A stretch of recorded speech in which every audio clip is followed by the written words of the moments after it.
I want to go ahead and jump in here and state, ladies and gentlemen, if you appreciate any of the and all of the content that is happening right now, make sure to hit that like button, subscribe. Hi YouTube. I guess this is my way of saying hi YouTube. Hi YouTube, welcome on in. Hey, I'm just gonna go ahead and say this out there. 69% of you guys aren't subscribed to the channel. Make sure you hit that like button, subscribe. All of those things in between.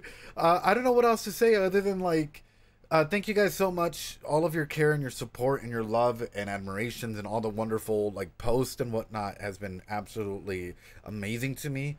I do want to start off this episode by saying thank you from the bottom of my heart, because I feel like I've gotten to know a lot of new people and a lot of you guys. Hold on, I gotta take out some of these noises real quick. I feel like I've gotten to know a lot of you guys in a serious aspect, on the one-to-one basis, and I appreciate that a lot. This is a safe space for you guys, and if you guys feel like you haven't been seen and or heard, I'm there for you guys, and I hope you guys know that the community is there for you guys. This is about building to try and understand anime more so than tearing one another down, and I am throwing this out there. If you're going through a rough time or something, or you just need to vent, we're here for you guys, and I appreciate you guys for just watching, for being here, and know that we genuinely care. With that being said, guys, señoras y señores, bienvenidos al canal. Welcome on in. Welcome on in. I don't know what else to say other than, why don't we go ahead and get started? All right, I'm going to try my best to resist doing an opening analysis, because you guys have pointed out time and time again, it's like Despacito 3. Edgar does Despacito again. So we're going to go ahead and just chill, or try and see if I can chill. We'll see. Anyways, you guys ready? Let's go.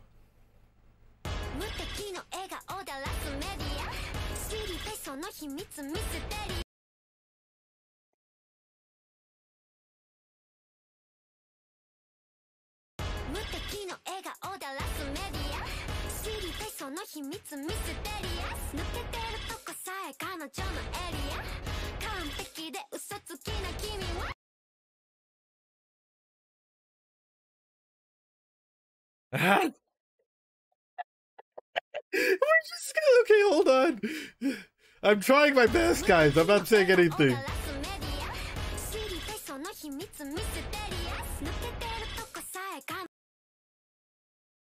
I can't.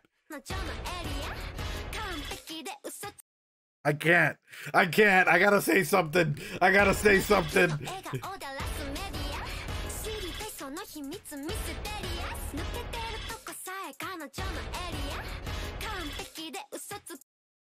I can't. I gotta say something. Okay. Sorry, guys.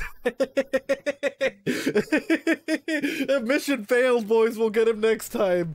Okay. Here's something that it just came to me.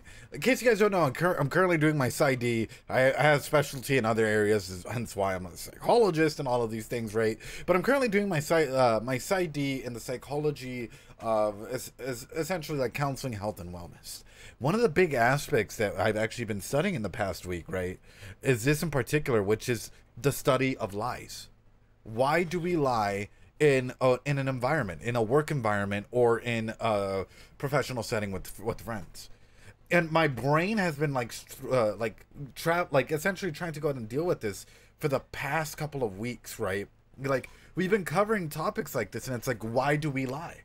Well, I know it's very, very topical. It's actually it was pretty good, but I didn't really fully understand where that was going with, or where like the whole class was leading into until now. And I'm like, okay, wait a minute. Now that I know a little bit more about leadership styles and, you know, what it means for an individual, like, can you lie? Or are lies good or bad?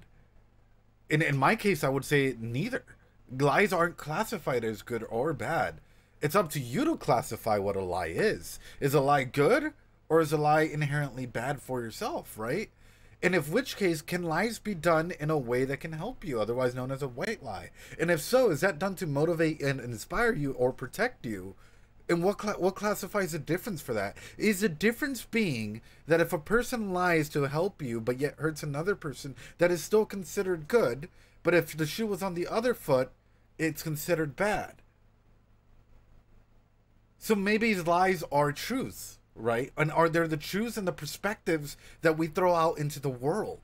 And in a big way, based on your situational, on your situations, your ecological situations that are happening to you or that have happened to you, your perceptions as to what a lie is and the impact that a lie can hold on your life, like quantifying, they grow essentially. There's a whole wonderful study done on like leadership and lies and like ecology and whatnot, and I'll throw that out to you guys so you guys can go ahead and check that in.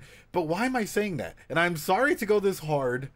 I'd say no one lies without a reason, and that is usually where the problem lies. Well, right. Well, it's also the miscommunication about the lie, right? I.e., is there a safe environment? Is there an environment that this lie had to come up in the first place, right? Or is it just the expectations of the field that you're in that you have to lie in? So, for example, I'm going to use an example for this, and I'm sorry we're in the opening. We're 1 second in, and I'm going to start cooking. Hold on. Let me go get my chef hat, because we're about to cook right now. For example, guys, I'm going to put it this way. You have a lot of individuals out there in the field who are, like, in the content creation field, phenomenal creators, right? Absolutely phenomenal creators. But yet there's already a stigma attached to them. I.e., if you are a VTuber, for example, you have to act a certain way. You have to be a certain way. You have to have the ara voice. Like, you know, like there's certain things that like are assigned to you that you have to have in order to try and like succeed or go through and sell the lie that is that, right? Because people want to believe the lie that you're selling to them. Called out so good. No, but it's not even me calling you out. What I'm talking about is, for example, the society and the environment that we're in sometimes place you in a situation where you are forced to lie. You are not just forced to lie because you want to lie, but because that is the only way that, one, you can protect yourself, and two, you can thrive to survive. And even as a content creator, like a normal content creator or any content creator out there, what lies are we being forced to stigmatize, not just stigmatize, but also like run into as well? Like, yeah. It's okay, Kyle. So if you're gonna be a little brat, I'm gonna go down there with like a brat taming stick and be like, down, a little crop stick. If you lie, you will another lie. It build up and it'll make you crazy. Well, that depends, right? Because it's, for example, hold on, because hey. Hold on, let me go back up here because it's missing legs. Yeah, exactly. The environment, the expectations, stuff like that is what causes people to lie. So we shouldn't judge them for lying, but rather examine the cause and its negative effect on people. Missing legs, fucking phenomenal. True, absolutely true. And the main point that I'm getting at here is the way that the story is being told so far is like, this has been my lie. And immediately, what was, even for myself, even like the first thing that popped up for me and for a lot of others, what was it? It was essentially, oh, lies are bad. No. I'm thinking right now, and I'm going back to previous Edgar, and I'm like, bad boy, like bad, like no. We shouldn't take that environment. And I know you've never said like, yo, Aqua's good or Aqua's bad, because ultimately it's up to Aqua to define himself. But just the concept of lies itself, we shouldn't approach it with that big thing, because sometimes people have to approach like you know lying as though that is their only environment to be in, and that is the only way for them to go out and succeed. So what am I getting at by this, right? No, and that's the thing is with me, I'm always gonna go ahead and like, if I find new evidence that contradicts a lot of the stuff I was talking about, I'm gonna pull it up and I'm gonna talk about it, because yeah, that's what a good person shall do. Lying is yet another tool. It's down to how it's used. So let's see. She's devastated with unrivaled media. All of this is a lie, right? She's that secret that they want to know, mysterious. Even her ditzy aspect in her area. This is where I'm getting at, right? Let's do a double think here, right? Hey, really happy to be here live. I watched all your previous Oshi no Ko videos. Well, welcome on in. I appreciate you. Welcome on in. We are literally 1 second in. I'm sorry. We're cooking a little hard tonight. Apparently. Let's talk about Ai and even Aqua and or Ruby for this one, right? They devastate with the unrivaled smile to the media. So what lie is being fed here, right? On one aspect, I might have fed this, right? On the inside, what was she feeling? And I'm gonna say this to all my VTuber friends out here, all my content creators. What mask do you have on for others? What mask do you have on for yourself? They didn't really miss anything, I guess. We just got started. Steelpoke media sells lies to the public, I guess. Well, yeah, but that's what sells. Just as much as sex sells, lies sell as well, right? And so automatically, like, looking at this, by the way, one of y'all has to do a compilation of all the opening analysis and throw it up. Like, let me know. I'll throw it up on YouTube. It'll be like fucking 12 hours or some shit. At this point, no one wants to buy the truth. Yeah, essentially, we are forced to sell a lie. And if that lie is good or bad, well, that's up to you guys to determine, you know? Volunteer. She's that secret they want to know mysterious, which for me is, this could be a double meaning in this. She was a child actress that everyone got, you know, just sort of used for their name. Is unlike with telling the truth, no one just wants to lie. When someone does that, that suggests to me a deeper reason. Absolutely, Missing Legs. There's usually a deeper reason behind that, right? Also, thanks so much for all the follows, guys. I appreciate it. Redeems and FA, I appreciate you. So, going through this, right? She's that secret that they want to know mysterious. Even inside of this, this is another aspect that I'm genuinely curious about, is Kana's self-esteem. We all want to hear that lie, that sweet little lie that we all know Bethesda's CEO might tell us from time to time. I'm not going to point out names. I'm not going to say when, you know, about Skyrim being and now a part of your cup and whatnot. But when it comes to like, to stuff like this, right? Oh, thanks so much. Appreciate it, Pito Loco. With Kana, what is her self-esteem? Because what is that facade that's being thrown out here, right? She's that secret that they want to know mysterious. This being the center point of Kana, right? This being the exact same frame that we get, like, of Kana. For me, like, hold on, chat. Hold on, I'm doing this. I'm sorry. I'm taking my time. My brain just, like, came for a bit. Hold on. I gotta get right up in there. Hold on. There, is that better? Is that better? There you go. Is that better? Well, I gotta look at you guys, right? So, what I'm wondering is, why are we so framed in? And I know we were talking about eyesight and other stuff earlier, right? The dumber you are online, the less real you go. Oh, dude, honestly. But the reason why I'm pointing this out, and I hate to be this guy, right, is when it comes to this, I wonder if there's a double chandra in this, i.e., she wants to feel important, or she's, and I know some people are gonna hate on me for saying this. I already know. Hold on,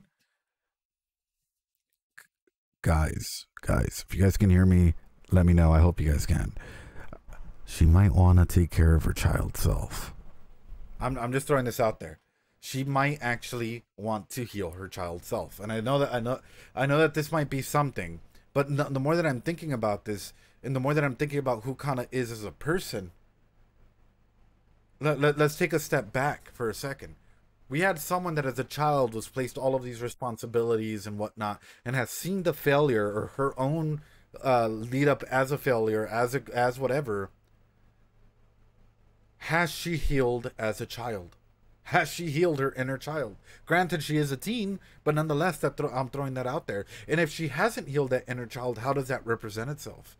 Ooh, wait a minute. Hold on. I gotta fucking write this down. Hold on. I'm cooking, boys. I'm cooking. Hold on. There's a pen. Hold on. Boys, hold on. Now I'm cooking. Hold on.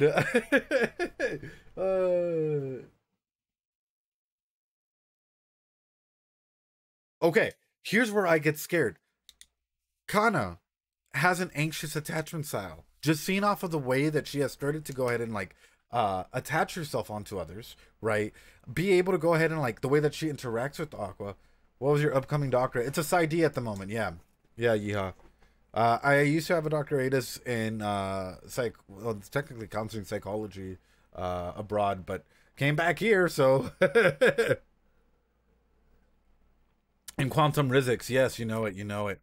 But anyways, we have Kana. Anxious attachment style, right? What happens to her? Why did she develop this anxious attachment style? When did she develop this? And the more that we're thinking about it, yeah, exactly, TLC. When did she develop this? ladies and gentlemen, I'm gonna go ahead and point you guys back to even before the show started. Kana was already in an anxious state of environment because she was already working in the field, and she developed the coping mechanism of treating others like, exactly, treating others as less than, right? Imagine working as a 5-year old, right? And then when everything goes downhill, everyone sort of washes their hands of you. So for me, as a psychologist, this is telling me that there was a weird power dynamic present, that there was probably an anxious attachment to their role as an actor, which got worse as they got older because all of a sudden people stopped seeing her as useful, which means that this is the role that you scurry to. Senor Pinguino, I am Senor Pinguino's caretaker. I'm the only one that can do this. No one else can do. No one else can. What do you mean? There's a better Pinguino caretaker out there? What do you mean? No, but I'm the child genius Pinguino caretaker. There can't be another one. What do you mean they're getting all the role? What? I can't be with Mr. I rarely get to be with Mr. Pinguino from now on. How do I start to develop all of these things? So the reason why I'm using Pinguino as an example is imagine that, but through the role of acting in of itself, right? If we're flipping the script on that, can you imagine going through a situation like that as a teen, as a kid, growing up? You're going to start harboring feelings, and your self-esteem is more than likely going to tank, right? Where all of a sudden, you might be dependent on what others think. You might be dependent on the needs of others' affirmations, and even worse, what happens if, say, you guys were like, Senor Ed was found with Mr. Foxy here. Oh no, Senor Ed was found with Senor Foxy. Big news, big drama. Pew, pew, pew, pew, pew. LSF, the local psychologist found not taking care of Senor Pinguino. All of a sudden fucking news blows up and shit. And what happens to your own self-esteem? Tanks. Especially if you're out in the media public. Oh, he farted in on stream. Big news, self-esteem goes down. Oh, he choked on his soda and almost died. Big news, almost goes down. What I'm getting at is, for Kana herself, she's in an uphill battle as much as she shows confidence. And for me, I think that this is a big story of Kana. And it makes me wonder if there's any form of guilt for herself. If there's like senses of shame maybe as well, that she cannot be that superstar that she was as a child. For me, this makes me empathize a lot more with Kana. It makes me think that, like, as an individual, she's trying to find some genuine connections and people that care about her for her and not for her role. And that might be a process of pain. That might be a process of hurt. And that might be a process where at the end of the day, if she attaches onto people, if someone betrays her, is she betraying herself by placing her trust on them? When she had her walls so high up that when she brought them down, it was only for Aqua. And that, ladies and gentlemen, is why my heart is hurting for Kana. And this is all going based off of the lies that we're being told right now. Anyway, next one. Even her ditzy aspect in her. I don't trust Mem. I like Mem, but I don't trust Mem. I don't know why. Even her ditzy aspect. Like, is she 18? Well, no. Well, yeah, and now Aqua with the Kana. Yeah, exactly. And also, is she even ditzy, or is she very calculated? Because sometimes, like, aside from the content creators that we interacted, I've met some individuals in the past, right? I'm not throwing out any names, and if you think it's you, it's probably not.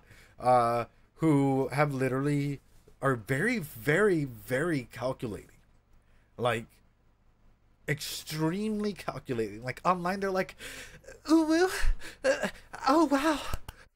Welcome on into the channel. Oh wow, ara fine af. Wow, Leda Bot, you're so amazing. Yeah, and then like on the like inside, like when you're like private chat, they're like, hey yo, what the fuck?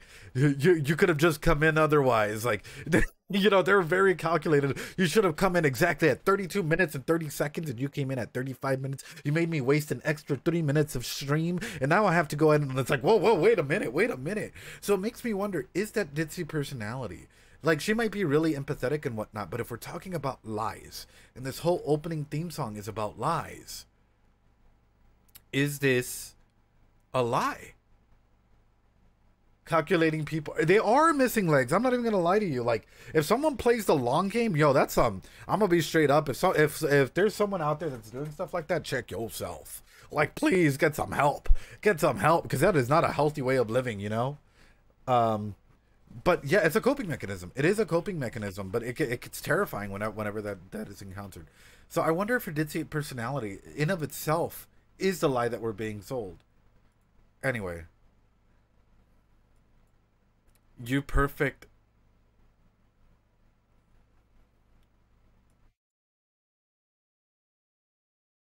Can I get someone to look at me the way Akana looks at the screen, please? I'm sorry. Can someone just give me that look the way Akana looks at the screen?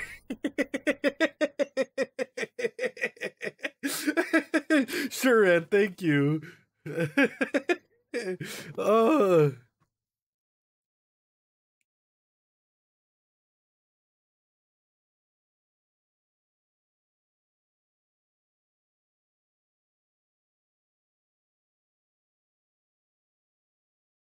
Ooh, ooh, ooh, whoa, whoa, whoa, whoa, whoa, whoa, whoa, whoa, whoa.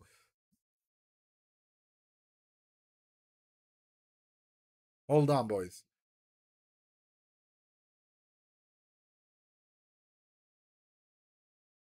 Hold on. Yeah, no, no, no. Something just came in. Thanks so much for the follow, Juice Ricey. Appreciate it. There's three things in here, guys. This needs a comma. What? Well, not. It's not even the eyes, guys. It's the lyrics. Hold on. I'm gonna. I wish I could pump this up. Perfect. You perfect, and the liar are. You perfect, and the liar are. Ah! Da, da, da, da! Ah! Oh no! Oh no! Oh no! You're perfect in the light. Yeah, exactly, exactly. Oh, oh, I know. I was like, wait a minute, wait a minute. Why is this so not, well, it doesn't say perfect liar. It says you perfect and the liar are. Oh, the kind of perfect confirmed. Is like if the lies are being perfections? Well, we know that she's not, right? Each sentence have a word out with the comma, but like if we even flip it right.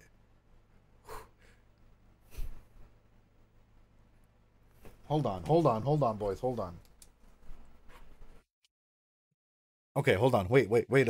I'm sorry, guys. I know we're just getting started, and you're like, Ed, you're overcooking for the fucking intro. We're 11 seconds in, boy, and you've already talked for like 35 minutes. You've already talked for 35 minutes. Okay, hold on. If we're looking at this, right? What is happening here, right? Which is essentially the very top of the pyramid that we're seeing here is someone that is self-actualized in a healthy way. What we're looking for in terms of lying are individuals that have flipped this pyramid and who are prioritizing, right? Who are trying to keep some of these lies afloat in order to keep their base needs. So if we were to go ahead and like get this pyramid and flip it, you perfect and the liar are. Perfect, perfect, perfection in a way is the way that we achieve in our own sense for like Maslow's hierarchy of needs. But if you're a liar, then that's inverted. Hold on. Hold on. It's not just the esteem needs in this. Guys. Are we about to get hold on.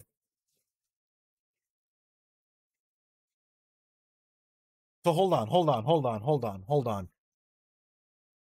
If we have fuck, I can't even show that, huh? No, we can't. Okay, if we have Aqua, right, or Ruby going up this pyramid, right, and let's say that she's like trying to be truthful her entire journey, and Aqua's pyramid is in reverse, i.e. he's filling up a lot of lies in here to try and keep himself alive. What happens if we flip, ladies and gentlemen? What happens the moment that these pyramids flip for one another, i.e., and I'm not even saying necessarily flip, I'm just using it as an example, where all of a sudden one starts to embrace the other. Say Aqua already starts to, like, stops accepting all these lies that he needs to fabricate and push out there, and starts accepting, like, going down this way. Or is this where we start to see Aqua get those white eyes? And in reverse, what if it, in the other area we have Ruby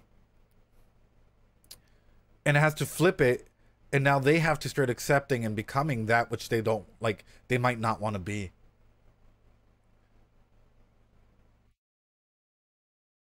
you know? So, like, if Ruby starts accepting and starts becoming like Aqua, what changes in them? That's where my fear fucking lies. All of a sudden, just out of, it might have been a mistranslation, but if it's a mistranslation, then my brain is here, because now this means for me that, like, if these pyramids flip at any point in time, and let's say one is built on a facet of a foundation of lies, and the other's built on a foundation of what they believe to be truth and ignorance, and all of a sudden, or not really ignorance, but their version of the truth, and then it flips where, although one might have done bad things, they're now building on their foundation of the truth regardless of what may have happened, and now the other one has to embrace this dark side. What happens in that environment? I didn't think you'd use 5 seconds.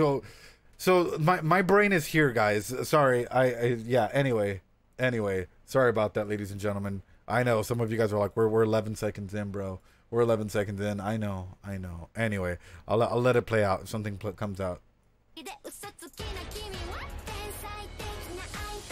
Who says Ruby hasn't been lying this whole time and we don't have inner monologues? No. Actually, you're right, TJ Johnson. That's just an assumption that is being made based on the fact that she hasn't been pulled into the plot necessarily as much. Like, any person that has been brought into the plot that is going to be a liar has been, in a direct fashion, we've seen that. So you might, that's why I'm like, mm.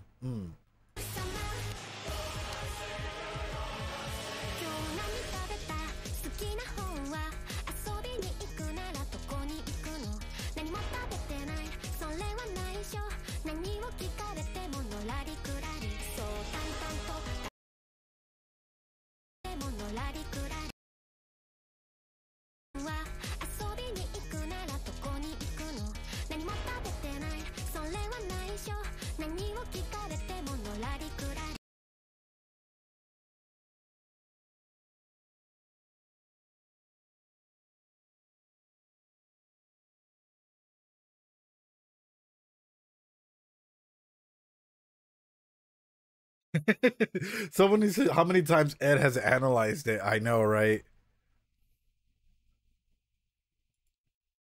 For a split second, for like the tiniest splits of seconds.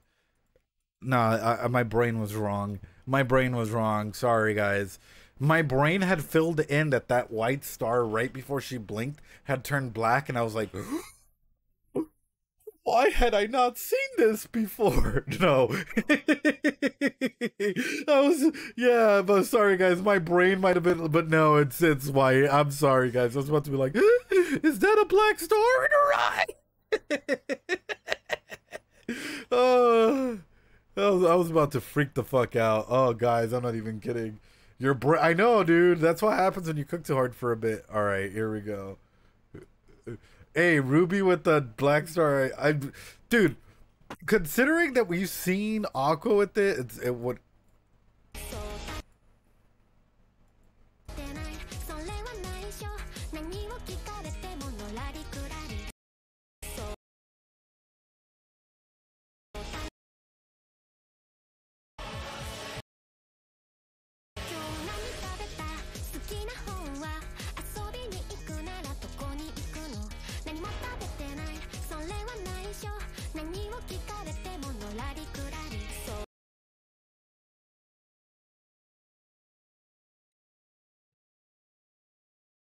Un segundo, por favor. Un segundo, por favor.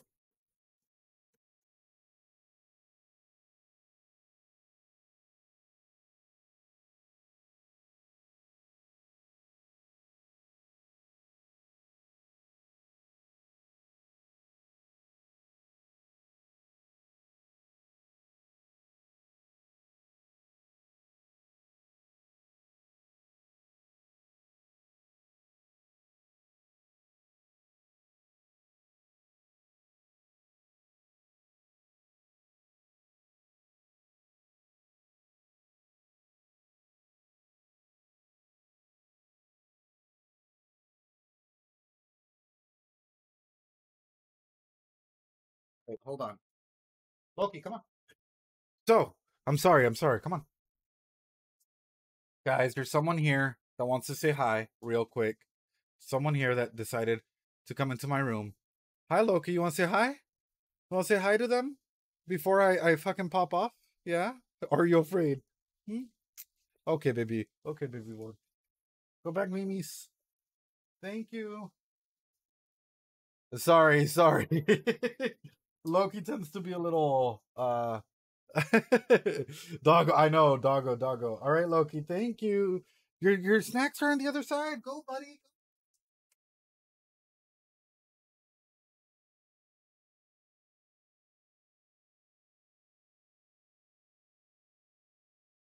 Sorry about that. I didn't think you'd come after me. Anyway, what I'm getting at, right, is this in particular. What are we getting told here? How to do this, right? Hold on. How to do this? Specifically with different mirrors and stuff. I need more mirrors. Hold on. Okay, so what I'm saying is not just that. What I'm saying is this glass orb type thing, right? Which might symbolize, yes. For me, the why you chose Loki as a name, was it just because it's a good name? Yeah, actually. But oh, go get your snacks, sweet puppy. So, not just half of I, but quite literally, if we take a look at it, these reflections are coming from within out, right? So there's a light that is being shone into this that is splitting off into directions, right? And if we're even going to go into the double slitted experiment, it could be vice versa where they're coming in, but the way that I'm observing this is in this way.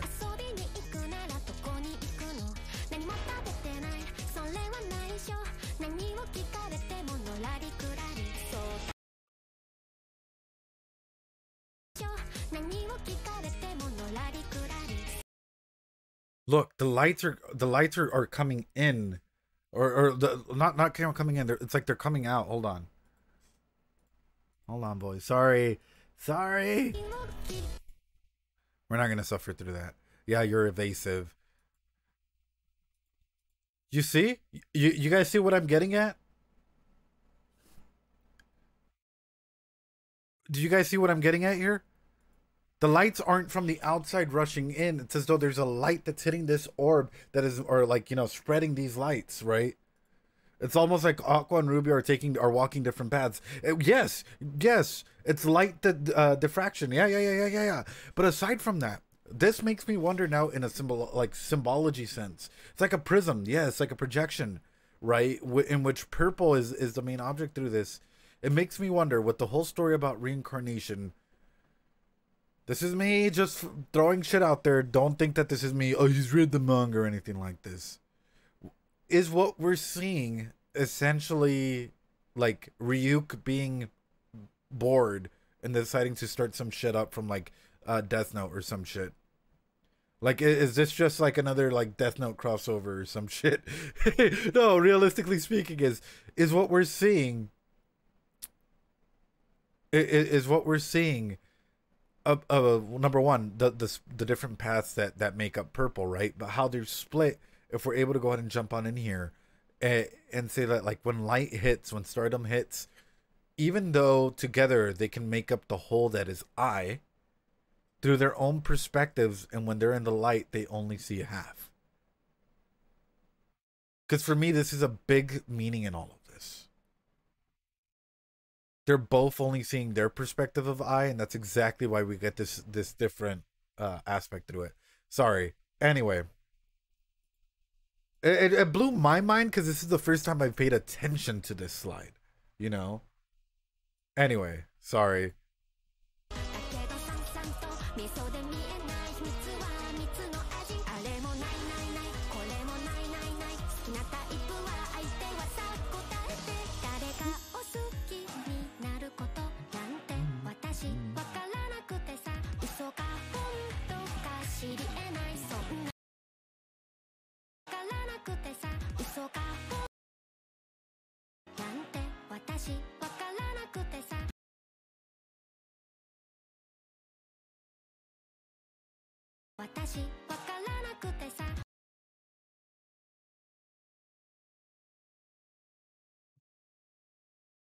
I always thought that this was just a random glass, not his glasses. I always thought that this was a random glass, not his glasses. Guys, yeah. So the doctor's glasses, his ability to see the world correctly, are broken, right? His identity as a doctor is thrown into the ground, right? And shattered. Can he see the world correctly? Hey, saw you on YouTube and been lurking for a while. Today I thought I was gonna get late for Oshinoko, but we're still in the opening. This approach, he sees through his new eyes. Yes, but then again, there comes this concept of identity, right? So, for example, which version of you is you? So, if I were to ask you this, right? Is the version of you that you are today the same version of you that you were yesterday? Is the version of you that you are today the same version of you that you were 5 years ago? Tails, hello, welcome on in. Probably not. I'll tell you why, because your cells are new. Yeah. You woke up and your cells were new. You experienced something a little bit different. You, today you woke up with your right foot instead of your left. Today you decided to shower and put on deodorant. Guys, keep your hygiene up. Clean your rooms. Today you guys decided to go ahead and, like, do certain things, like. So what I'm getting at is,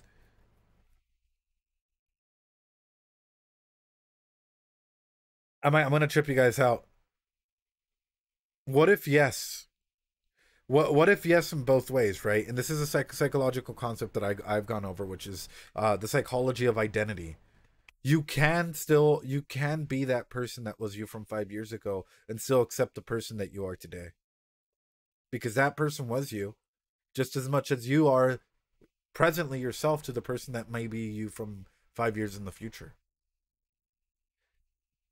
I think a big aspect in this is if he's able to understand and accept his identity as a past and the future, he can go ahead and see again, and this time use his new eyes and his old intelligence and start picking and using the world towards his own advantage like that. We're always developing. Makes sense. Yeah, yeah, yeah. So yeah, he's somewhat forsaken his past self for revenge. But then this comes the question: what happens if he finds out that Ruby was his patient in the past life? Oh, hold on, hold on. Is he developing as Aqua, or does his ethics still lay as the doctor? And if he does come to find out who Ruby was in her past life, what comes first? Your sense as a sibling or your sense as a doctor? He'll get even more. I don't think he even knows anymore. If it's both, then here. Oh, I hate to ask this. Not because I believe it's true, right? But if he identifies as a doctor and not her sibling at that point, could feelings develop?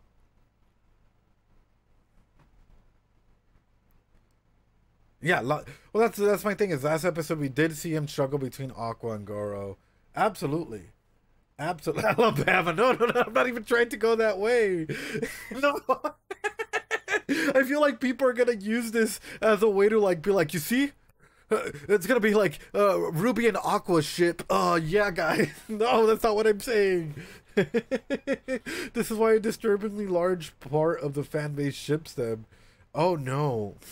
Well, specifically what I'm hitting at, though, is when it comes to the needs of protection, right? Because there's already a need to protect, a need to bring people in, a need to keep people around. It's what happens when he starts to see the vice versa. That's an interesting question, Ed. Wow, Ed, you did so well to piece that together, but you're still a fucking idiot. Because let's talk about the more important aspect. What happens when Serena discovers? Well, one, is she Serena or is she Ruby? Two, what happens when she discovers if Aqua is the doctor? Now that is a question. Hold on, that is a fucking question. I feel like I just I feel like I just asked myself a fucking good question here. Um Ooh, can your illusions be broken?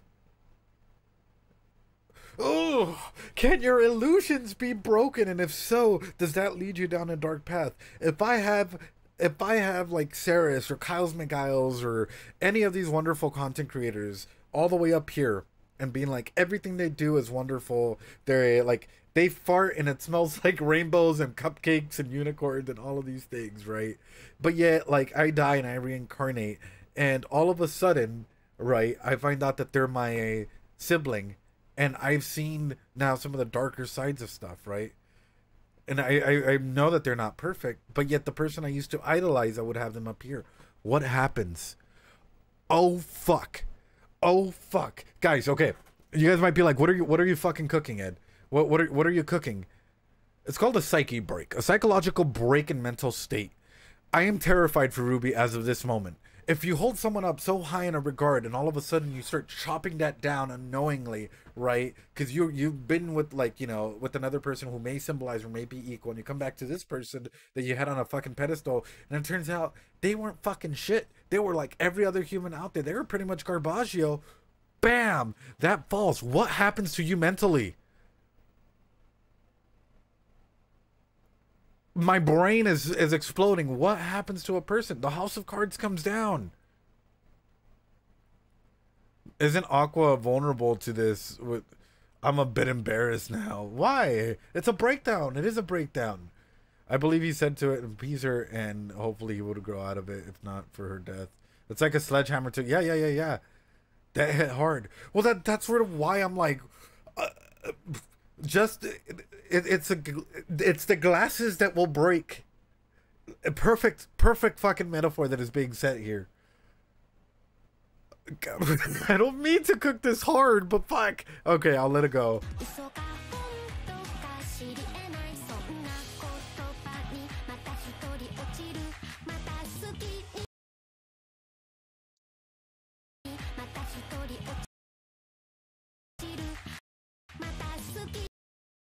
Ooh. What is Aqua fighting for? Look, even in regards of all these fans, what is he fighting for, right? But quite literally, as he burns himself out, as this blue rose that like burns himself out, he's fighting for the lies that I left. Little kid, his little kid self, just as he envisioned, right? The doctor's badge with the back being this. What does he want to protect? Oh,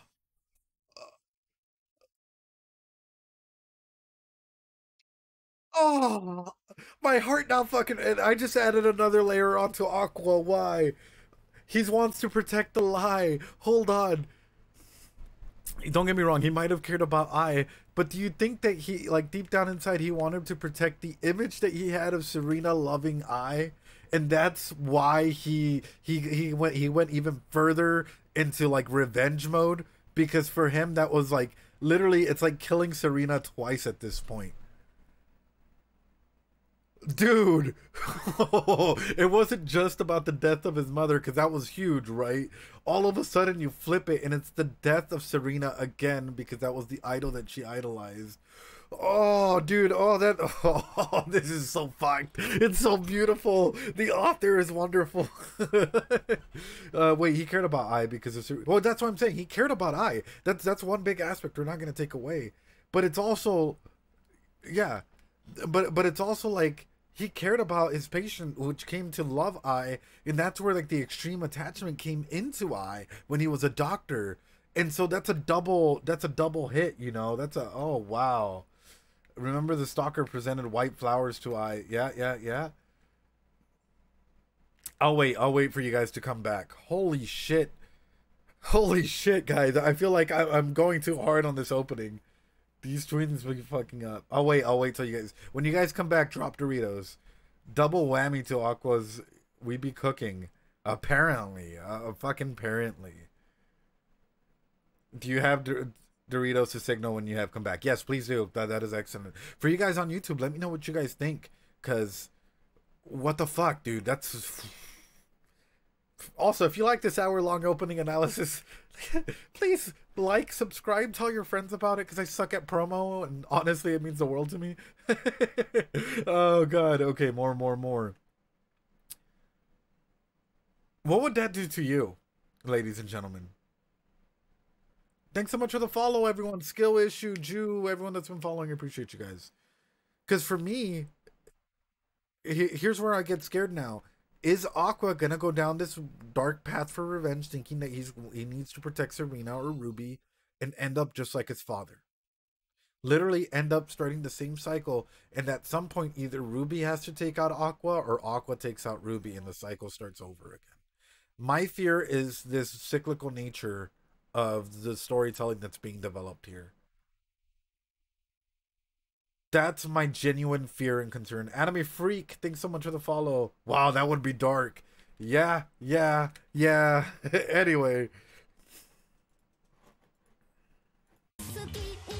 Gwendolyn, thanks so much for the sub.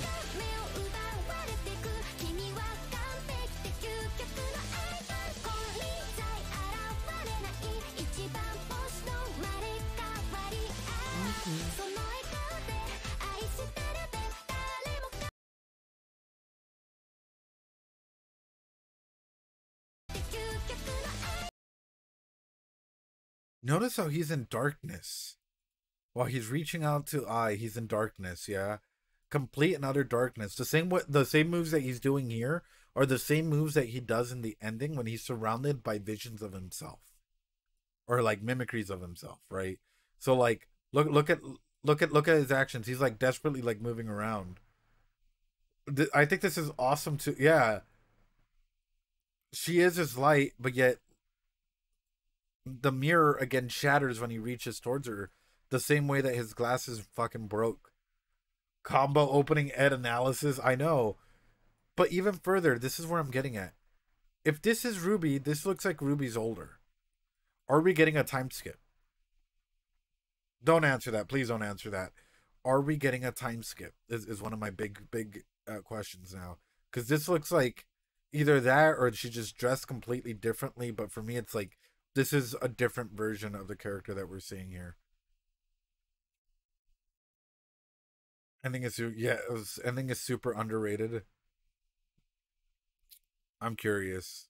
I'm so fucking curious.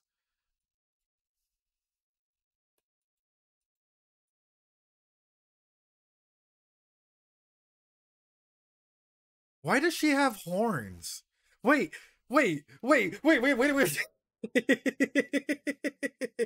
I think I just stumbled on it. Is this Mem, Kana, and Ruby? And Kana is the center girl here? Wait a minute. Is Kana gonna be the center girl? Oh. Hey, yo, I'm kind of excited. Not gonna lie, boys. Not gonna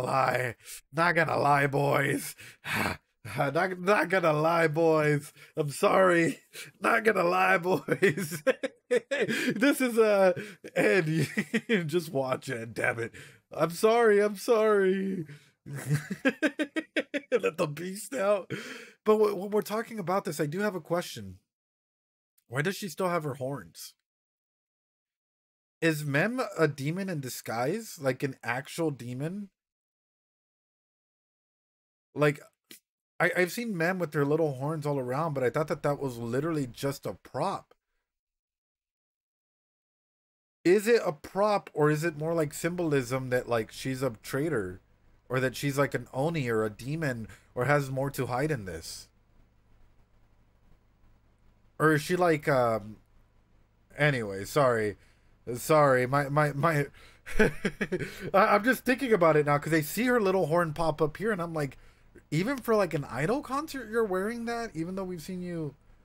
She's been wearing horns also. Yeah. That's why I'm like, okay.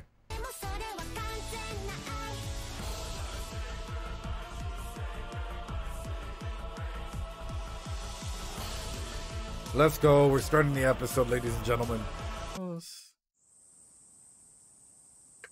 あなたはスカウトマンとして雇うべきだったのかもね。Oh, you could have hired 人 me. 気 YouTuber にしてインフルエンサー、メム。アイドルに興味あったのは意外だったわ。YouTube チャンネル登録者数 370K, fuck! TikTok フォロワー数63万8000人。ネットではだいぶ人気あるみたいね。まず聞きたいのだけれど、メムさんの事務所は？私は一応個人事業主として配信業やっていて、今はファームって事務所にお世話になっていますが、所属じゃなくて業務提携って形をとっています。自分で自由に仕事取ってきて問題ない契約になっているので。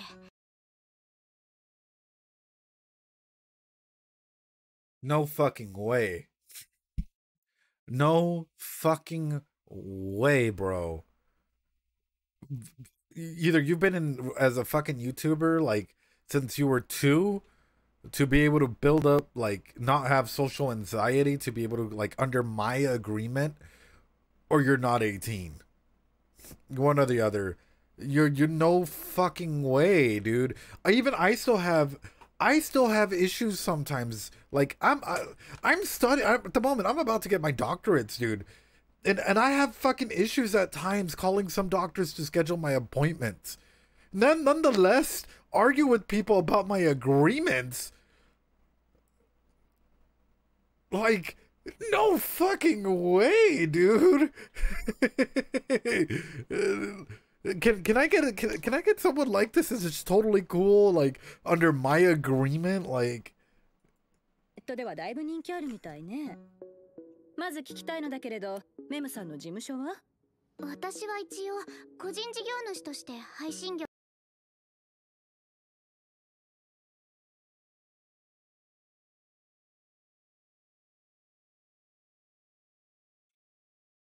Real quick. I know. Can someone drop a picture of Mem from like up here, please, on the Discord?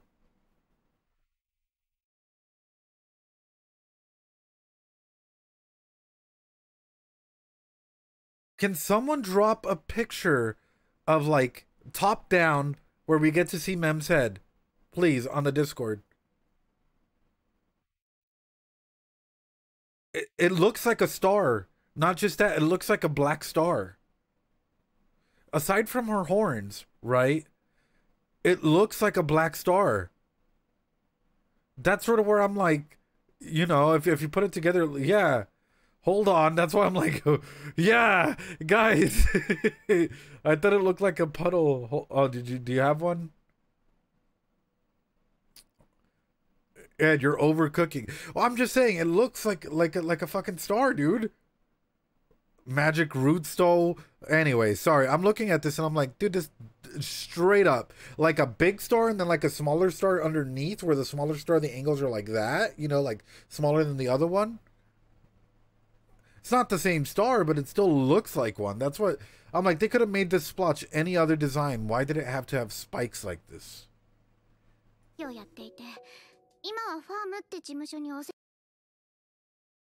Bro, you can't be serious. Look, you can't be serious.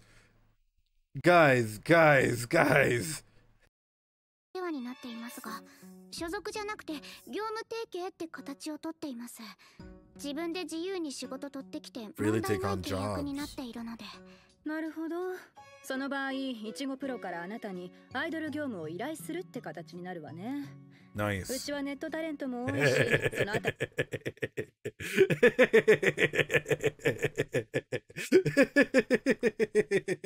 Fucking Pio. Yeah, I'm gonna take a picture like that, guys, and y'all better put the Psyculturist logo right there. Pew pew. And it's gonna be this little bird right where my thing is, like right in the growing area. Oh god. Okay, I'm gonna stop. Pew pew. 契約は問題ない。渡りに船って感じだけれど。It does. その顔だと何か言わなければいけない事情がありそうね。まあ察しはつくけれどね。年齢サバ読んでるのでしょ。わかりますか。ええ、That almost got me.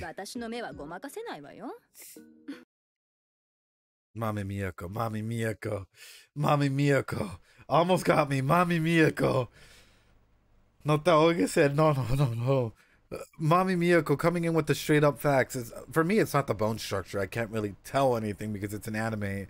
It's more like the personality and what's being driven here and all of these things, right? Like, Mami Miyako's calling this shit out, which for me, another fear is that she might die in the future. I'm gonna be honest with you guys. Another genuine fear that I have is that Mami Miyako might might get hurt in the future. No, shut up, please, no. Guess the age. I think I've told you guys. I think I've guessed random ages before. What is she, like 26, 27, 25 or something? 28? She can't be 28, dude. That'd be like closer to my age. 52, 30? 32? Pick one. I don't know. But she's not 18. She's probably like in her late 20s, early 30s. Yeah. Or somewhere around there. 69.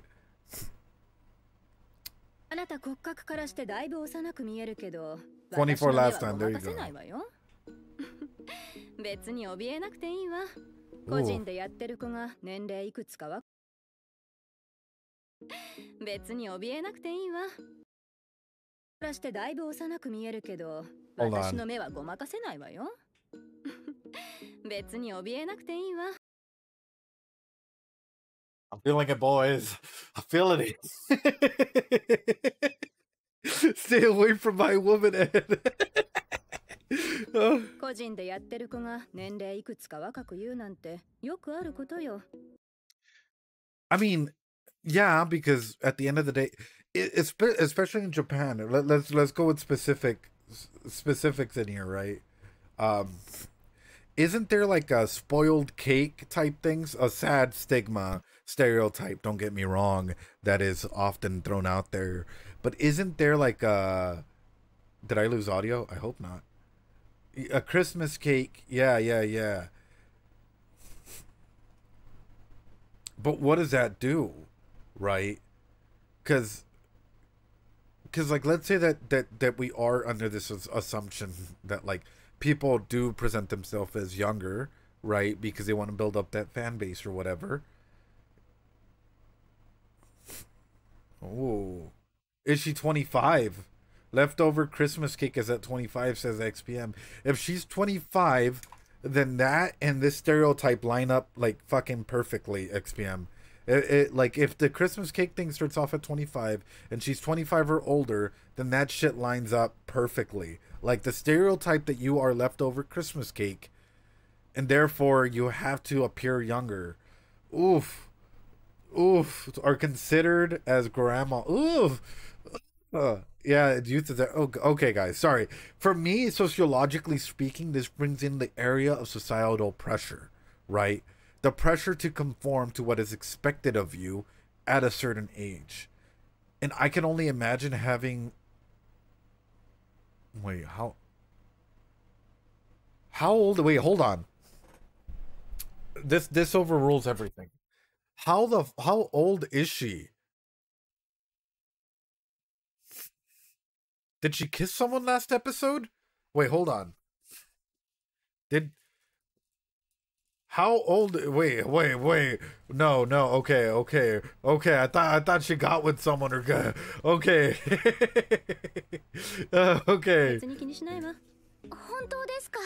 I was scared for a second, boys. I was scared.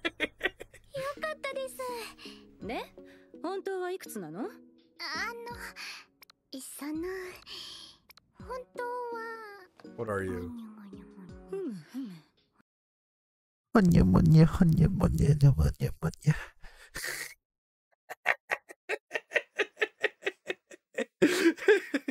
Oh.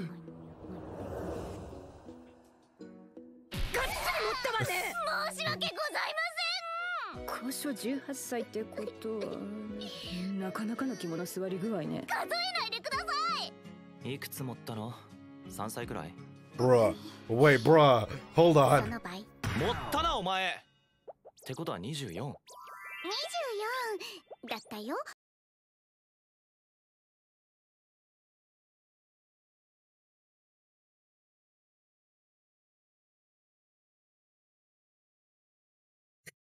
I'm not a wizard. I'm not. Well, she's boys. First off, she's legal, but also, what the fuck? But also, she was hanging out with a bunch of 16, 17-year-olds. Try not to fall in love with me. But at the same time, boys, she's legal. At the same time, I'm not a fucking wizard. She didn't do anything with them. Oh, I know. For her channel, yeah. She's, yeah. I'm losing my mind because I have a lot of conflicting feelings here, right? On one hand, I'm like, I don't need to wear my hat here. On the other hand, legal wizardry, only flirting guys 10 years younger. Only flirting with guys. But no, I actually like, she kept her distance. Yeah, no, I know. That's exactly why I screw up. I'm like, she kept her distance, though. Where's Mem's OnlyFans? You know, goes back to the idea that no one lies without a reason. The expectations of Japanese women to be young, forced into this. Yeah, well, that's why I brought up missing, like, the whole thing about, like, the Christmas cake that we were talking about earlier. Like, absolutely. So she's been selling this lie because she has to. That's like, okay, I'll put it this way. How many of you are forced to tell a lie or sell a lie? For example, how many of you are forced to sell a lie that you're happy despite struggling through a lot of your mental illness? Because if you show that you have a mental illness, you know, your job you might get in trouble at job. You might get shamed by your friends, by loved ones. You know, a majority of people are. So there are some weird expectations that are placed on us at times, in which sometimes we have to like react to, or we have to like conform ourselves to, because we don't want to go ahead and lose a position that we're in. That can be so much, dude. Imagine the amount of pressure that comes into that.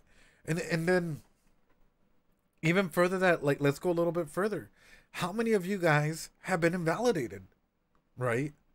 Because you mentioned your, like, you know, diagnosis, or because you mentioned that you had anxiety or whatever. How many of you guys have been invalidated because, like, of your thoughts, of an opinion, of something, just because they're like, oh yeah, you're just on your moods, you're just on an emotional high, oh, that's your anxiety, oh yeah, don't worry, he's just an introvert, no one really like it, dude. That's why I'm saying is sometimes that's thrown out there, and it hurts. It hurts because, like, that's the stigmas that we're trying to break, and that's one of the big aspects in that. If you were in a position similar to Mem, would you do what she did? And this is another big aspect is, if you were in a position the same way that Mem is, to try and grow, to try and, like, you know, survive, to try, because I'm assuming that, like, Mem probably has a lot of stuff in her background. Let's not even dig into that because I don't know just yet, right? But would you do something to try and stay afloat? Probably. Probably, right? Wow. Wow. I'll go further. How many of you guys were forced to try and get good grades despite the fact that you hated the subjects that were being taught? Or despite the fact that you didn't understand it and you were struggling in your own mental health journey? But you have to try and get good grades because your parents, because expectations, because so on. So you have to get this degree. Otherwise, your parents are gonna, like, parents, families, society might shame you. It might be hard for you to get a job. There might be all this pressure on you. I'll be honest. I'm gonna throw up my hands. There was a periods of times where individuals felt like it was like, I need to get a degree. I need to get something, even if they weren't happy in the degree that they were getting. That's why I'm bringing up these concepts, because at times we're so forced to try and conform to these ideals as to what it means to have an expectation being set, that sometimes, like, for example, if you're going through that and you found something better that didn't take up a lot of time, people would switch their degrees, and I've seen people do this that would switch still in the same field. They were just happier in it, and they would go ahead and be like, oh yeah, no, so I'm getting a specialty in this area because they did not like just the core area that it was in, you know? Learn from it on the outside. Yeah. So sorry if this hits on a lot of things that a lot of you guys are going for, but they're very universal topics, and that's why I wanted to bring that up. Anyway. 春頃まではつまり25じゃねえか。この後に及んで悪あがきしようとす I'm not a fucking wizard, man. Just a question mark at the age 18 made me be like, wait a minute. 25で JK なのって番組出てたのか。メンタル化け物か。これには事情があって私は昔からアイドルになるのが夢で、でもうちは母子家庭で弟も2人いて。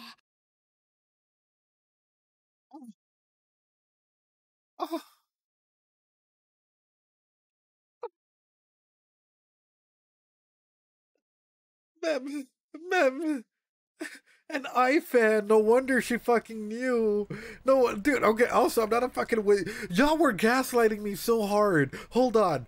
Fuck you, YouTube commentators that were like, well, we all know. Y'all were gaslighting me so hard. I was like, wait a minute. Wait a minute. Yeah, I'm saying fuck you out of love, by the way. Don't think it actually like mean that, but whoa. Whoa.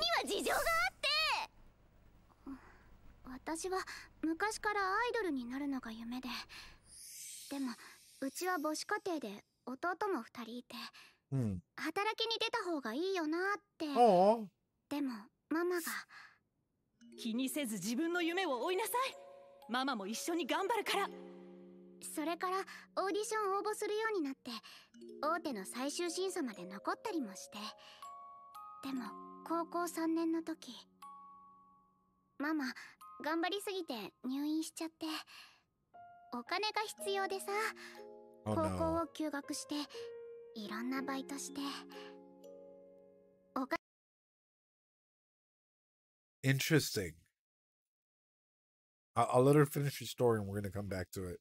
おかげで弟たちも大学行かせられて、お母さんも元気になったけど、その時私は23になってた。この世界、20歳でババア扱いされる世界。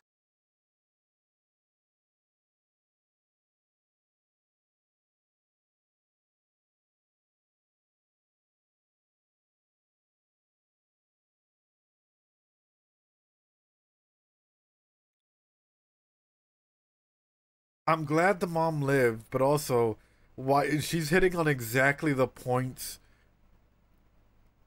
The ages of 12 and 20. Yeah, Doritos for Mem in the chat, please.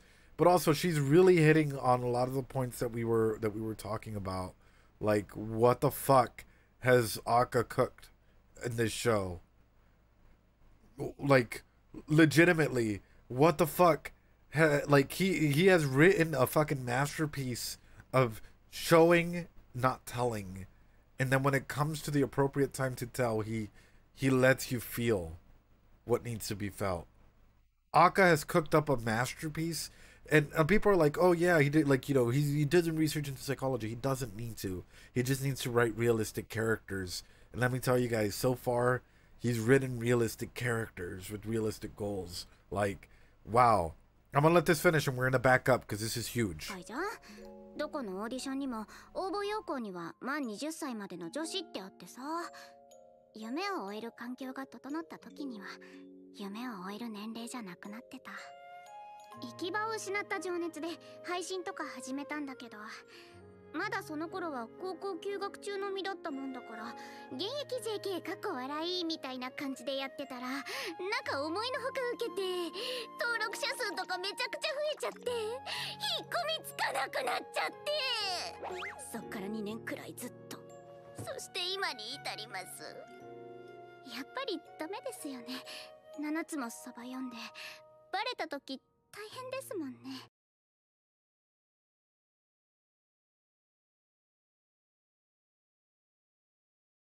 That hurts. Fuck. Yeah, I don't even know how many people out here, content creators, moms, parents, they don't support them doing something that they love. I'm going to touch on this point before backing up because even for me, I'm going to be straight up. When I first started doing this, right, and I'm going to give out a shout out to all the content creators and people out there who, even if they have their 1, 2, 3, 4, 5 viewers, every day that they can, they go live and they're fucking putting in the work and they're doing all of these things, not because they expect, huge stardom, but because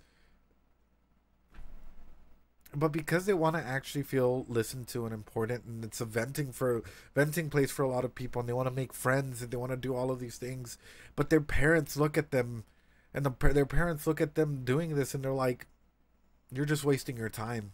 Why are you doing this?" Yeah, and there's a lot of shame.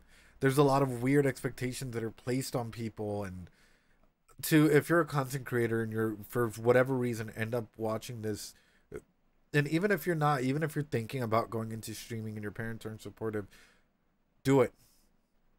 I don't care if I gotta be your dad or your mom. I don't care if I gotta be Papi Ed for a bit. I am proud of you for taking the journey and being vulnerable and taking that step. I I I I will. I let us know. I don't care if I have to be like, if I have to show up and be the one viewer Andy on there, dude. I will. It's up to you to take that step and do it for you. Expectations are going to be placed on us at times, and my big aspect is, like, for example, when I first started doing this, when I first really started doing this, um, and I was alone, and I brought this story up before. I've had a lot of friends around me. COVID hit. All of my friends, because we just graduated with their master's degree and we were all starting up our own little private practices and whatnot, they all broke off into their own little segments. They all started doing their podcast or reviews on books, their reviews on life, their game reviews, dungeons, whatever. And when they asked me, dude, what are you doing to like be on COVID? And I said, oh, I really, really want to do psychological analysis on anime, and I just want to go ahead and like vent my feelings out. I got met with, you're stupid. That's never gonna grow. That's not gonna hit anybody. No one's gonna care about that. I was telling my parents this, and they're like, "Why are you wasting your time? No one's gonna take this seriously. No one's ever gonna actually enjoy them." So on. I told my professors, because some of my professors would check in from time, and they're like, "Why? You're really really smart when it comes to everything to do with attachments. Why are you wasting your time?" And thank you. Thank you, because I never envisioned that we would grow to this size on YouTube and here and everywhere. And for me, it goes to show that anime is an important medium. It's a medium that we've all literally gone to have our feels, to enjoy a show, to analyze about ourselves, to be able to go ahead and laugh with the characters and not feel so lonely at times, to have a community that like adores us and that we adore back and whatnot, and to like find people sometimes we can annoy and debate and sometimes get on their ass about, like, dude, okay, I have shit takes, but your take might be pretty fucking bad. If to sometimes just laugh and giggle and talk about like our waifus or husbandos and who we're attached to and what stories have had an impact on our life, to talk about why this character came at such a crucial moment in our life and uplifted us. When I kept going and I brought it over here to the States, and I had a huge transition period, and I'm not going to say it's fucking easy because it was not. I had a transition period and a half where I lost pretty much everything. I lost everything on my transition back. I was not prepared to make that transition. I thought I was going to live abroad, and I thought I was going to keep living abroad, and COVID hit, everything changed, and I pretty much lost everything that I had set up, that I had thought I had going for me. And I'm forced to come back to an area that I was like, wait a minute, I'm not ready for. And yet I've started to rebuild thanks to you guys. I've started to grow thanks to you guys. I've started to expand thanks to you guys. And in fact, my thesis, my doctoral thesis, guess what it is? On anime and mental health. I believe in this, not because it is something that is thrown out there, not because it is like, you know, the fad that people like to make it out to be, but because it has impacted my life. It has come at a time, it came at a time when I was 15, 16, 17, and even younger when I was 3 years old, watching Dragon Ball Z on repeat, the Frieza saga, over and over and over, because my parents could not afford cable, because we were living paycheck to paycheck, and after school, that's the only thing they showed on repeat day in, day night, day out on Canal Cinco de las Estrellas, you know, in Spanish, and I would come home and it would literally repeat when Frieza started over, and guess what? Just seeing that struggle of coming back up and going through everything, right? And then eventually getting Cell and getting all of these like random, like Yu-Gi-Oh, all of these things made me feel less alone. It made me connect with other people. It made me get cards, and I still collect cards, and I Pokemon cards, Yu-Gi-Oh cards, other stuff out there. I still collect stuff because they're forms of connection with others, with my teenagers, with my youth, individuals out there. A lot of therapists ask me, Ed, we don't understand why you can connect with these people so easily. I don't understand why they like you, why they're so open with you and they're able to tell you all of their issues. You play cards with them, you play Yu-Gi-Oh with them, you talk to them about life, you guys go on like 101 little adventures, and I'm like, because you have to meet them where they're at. You have to understand where they're coming from. I've been that kid that was alone, you know, that was in a very, very depressed state, that couldn't get out of bed, that was, you know, went through a very severe breakup, and, you know, the only thing that could really help out at that time was sometimes turning on my phone and putting on an anime, you know, or so on and so forth. Like, I've been through that journey, and I want other kids to at least, or individuals out there, adults as well, hey, there is anime that can be helpful, that can be educational, that you can learn about yourselves. And I want to be the inspiration the anime was to me onto others. So that way, if you're out there and you're like, dude, I'm going through a depression and I want to learn about myself, I want to learn about these characters that I love, and so on and so forth. That's what this channel is here for, and I hope that that's what you guys genuinely feel that motivation from me. That's why all the, like 99% of the videos on YouTube are unmonetized. I don't fucking paywall any of these hour-long videos behind Patreon, and I'm like, I'm only going to show you the little clips. You get the full reaction behind Patreon. Because no, if you guys want to support me, that's okay, that's wonderful, I adore you, thank you so much, it helps a lot, because let's just say I'm student loans, everything, tough spot, but aside from that, like, it means the world to me because we're improving our stream. But I'm never gonna paywall my content, because this is stuff that's thrown out there, because again, my main mission is that, like, you guys get something out of this, that we learn from this, that we enjoy, that we laugh, that we, you know, all come together and talk about things, even when stuff is stigmatized. That's why Oshinoko is powerful. That's why anime is powerful. That's why Moshiko Tensei and ReZero and all of these shows that, like, they bring up a lot of debates, they're fucking powerful. And if we acknowledge them as the medium that they are, as the medium of change that they are, and we stop throwing these conflicts in between one another, literally we can grow and advance as a community, and we can bring so much help to so many people. Thank you guys is what I'm getting at, and thank you to all the content creator friends that we do have here, because that's fucking, yeah, it's huge. It's, you guys don't even know, I'm backing it up because this is, yeah. Anyway, backing it up because this is actually important, like attachment stuff. メンタル化け物か。これには事情があって。 Just got home, you okay? 私は Yes. 昔からアイドルになるのが夢で。 Doing great, Errol. Thank う you. ちは母子家庭で弟も2人いて、働きに出た方がいいよなって。でもママが。My thing is, how many of you have been told that? Guys, go follow your dreams. I don't care what age you are. Follow your dreams. I'm proud of you guys for waking up today, for being here, for turning on your phones, your whatever, and you're on Twitch or on YouTube at this point, and you're watching this. Guys, I might sound fucking weird, might sound fucking outlandish. Follow your dreams. I love you. I genuinely do. I don't know you. You might hate my guts for all that it is. Legitimately, there are a lot of people out there who hate me without knowing me, and that's fine. But I genuinely love you. And I wish nothing but the best for you. And I wish that life is a great journey for every one of you guys. And I hope that you guys heal that way too.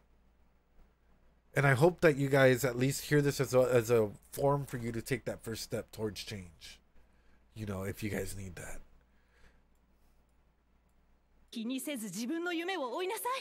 ママも一緒に頑張るから。それからオーディション応募するようになって大手の最終審査まで残ったりもして。Thank you, Liana. 高校3年の時、ママ Yoshi, 頑張 everyone. りすぎて入院しちゃってお金が必要でさ、高校を休学していろんなバイトして、おかげで弟たちも。This is sadly this Mem's story. Thanks so much for gifting a sub, man. Mem's story is the story of a lot of people. The story of someone who had to take on a parental role and take care of their siblings, take care of their family, who never really got to enjoy their childhood. Mem is also going, yeah, I my respect for Mem skyrocketed, and it breaks my heart because Mem is now trying to at least like live out that childhood aspect of her dreams as well. You know, streaming, doing all of these things and trying to stay on top of that. Like I'm getting all soft to him because it hurts, man. It hurts hearing this and seeing how often this is for a lot of people, you know, and a lot of people's journeys. Wow, this shows something else, man. This shows something else. And to think you didn't trust her. A most relatable anime character. Yeah, I know. 大学行かせられてお母さんも元気になったけど、その時私は23になってた。Yeah. この世界、20歳でババア扱いされる世界じゃん。どこのオーディションにも応募要項には満20歳までの女子ってあってさ、夢を追える環境が整った時には夢を追える年齢じゃなくなってた。行き場を失った情熱で配信とか始めたんだけど、まだその頃は高校休学中の身だったもんだから、現役 JK かっこ笑いみたいな感じでやってたら、なんか思いのほか受けて登録者数とかめちゃくちゃ。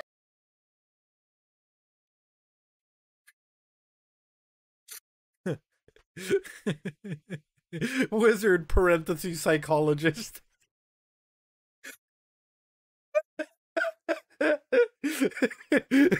Watch the view count double now, guys. Hold on. Wizard parentheses psychologist.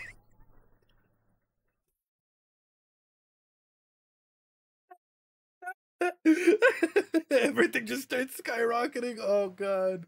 I'm fucking dying. Forever 18. そっから2年くらいずっと。そして今に至ります。やっぱりダメですよね。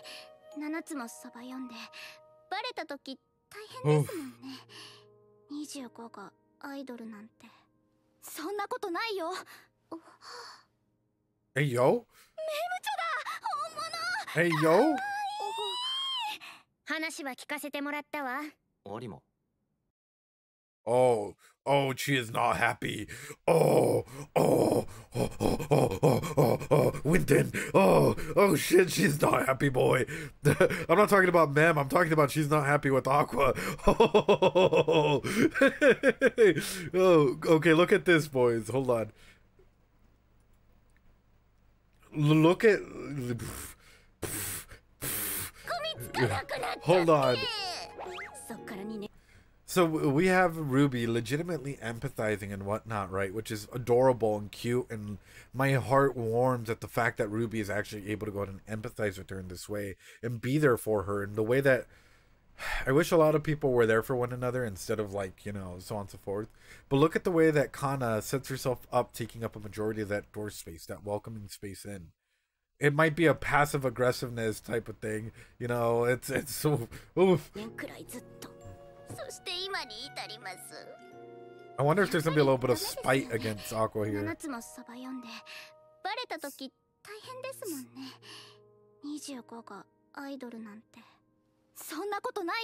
Oh. Bro, she got all up on that space, bro. She was all up like... They could probably like... Now kiss.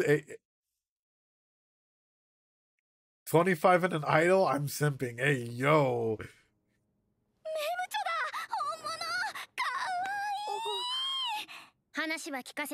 Look at this. The spacing here. This is really fucking interesting. The space, how much space she's taking up here. And this would go for Aqua if he did this as well, right? My man, the shirt just says Aqua. Oh no. Oh no. Oh. Angela, thanks so much for the bit. The troll. Oh no.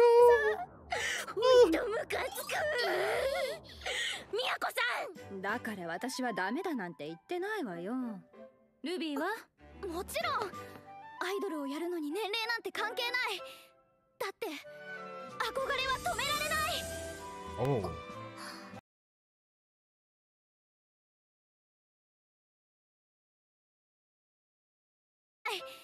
だって憧れは止められない。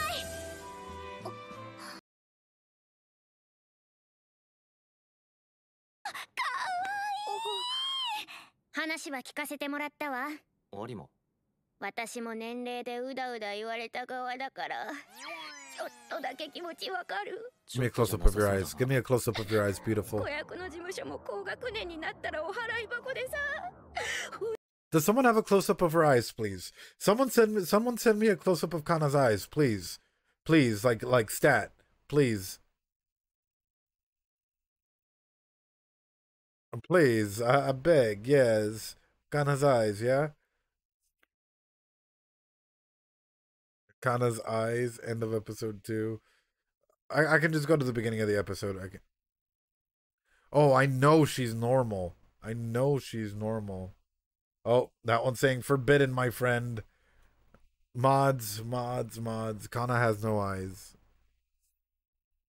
Whatever, I'll let it play out. だから私はダメだなんて言ってないわよ。ルビーは？もちろん。アイドルをやるのに年齢なんて関係ない。だって憧れは止め。This is what I'm getting at. Guys, are we sure that only Ruby and Aqua can have stars in their eyes? Because Kana, if I remember correctly, Kana has like a whole galaxy type thing in her eyes as well.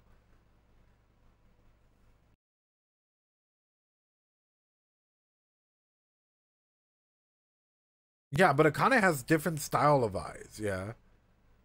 Akane's got them yellow eyes, them mommy dommy eyes, dommy mommy eyes, you know, that makes you like be like, yes ma'am, you know.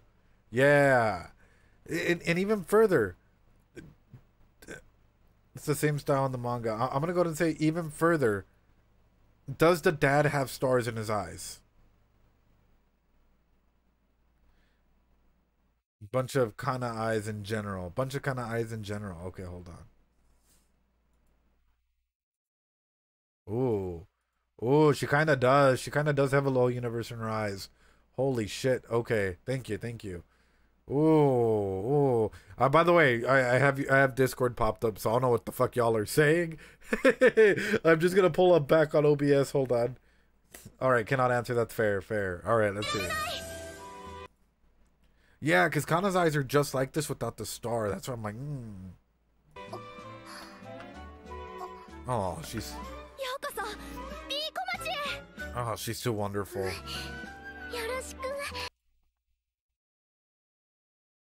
Ooh.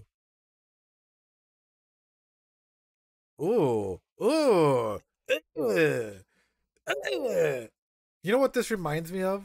That picture of like God or whatnot like this, and then I think Adam's like that as well, and like they're both reaching out, and in this case Aqua being like the snake.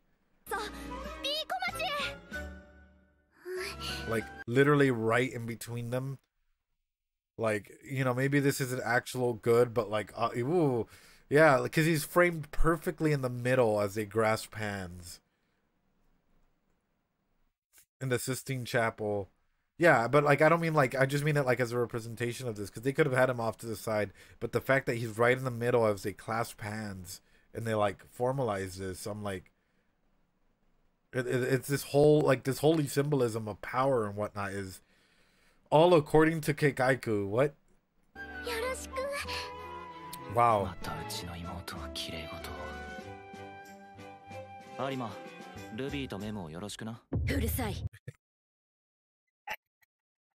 Yes, mommy.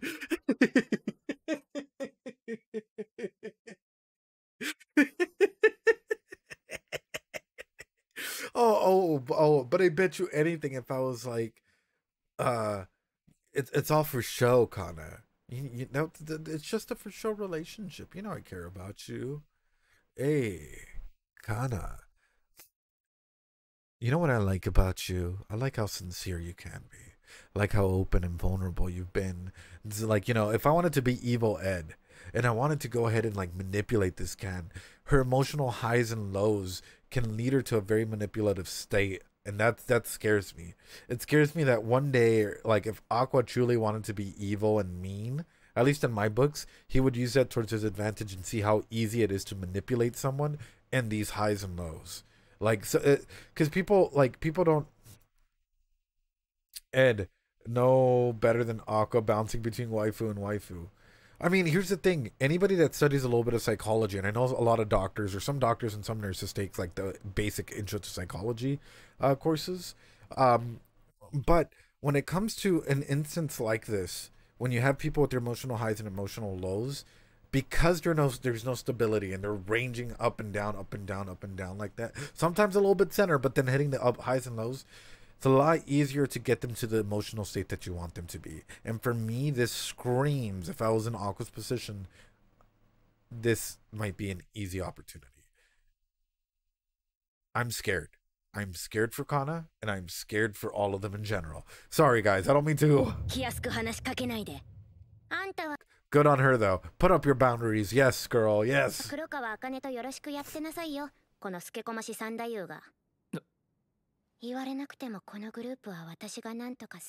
Ooh. Oh.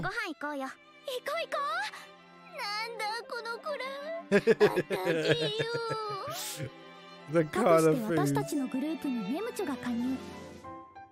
新生 B 小町は正式なスタートを迎えるのでした。 So cute.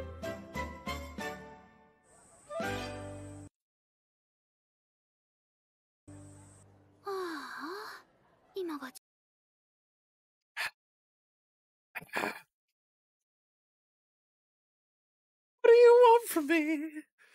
What do you want from me? Oh, dude, every single time. Hold on. Yeah. Oh no.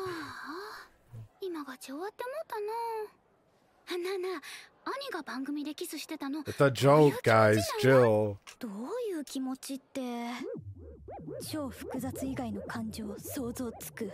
Hey, yo. テレビで兄弟もののキスシーン流れた時の5倍くらい気まずかった。 5 times awkward. いずれルビーもあかねちゃんと会ったりするんやろうな。なんせ兄の彼女やし。彼女。で。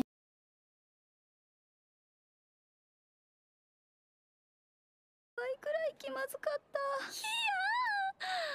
いずれルビーもあかねちゃんと会ったりするんやろうな。なんせ兄の彼女やし。彼女。 As long as it's not Kanojo Okarishimasu, otherwise known as Rent-A-Girlfriend, I think you'll be fine, Ruby.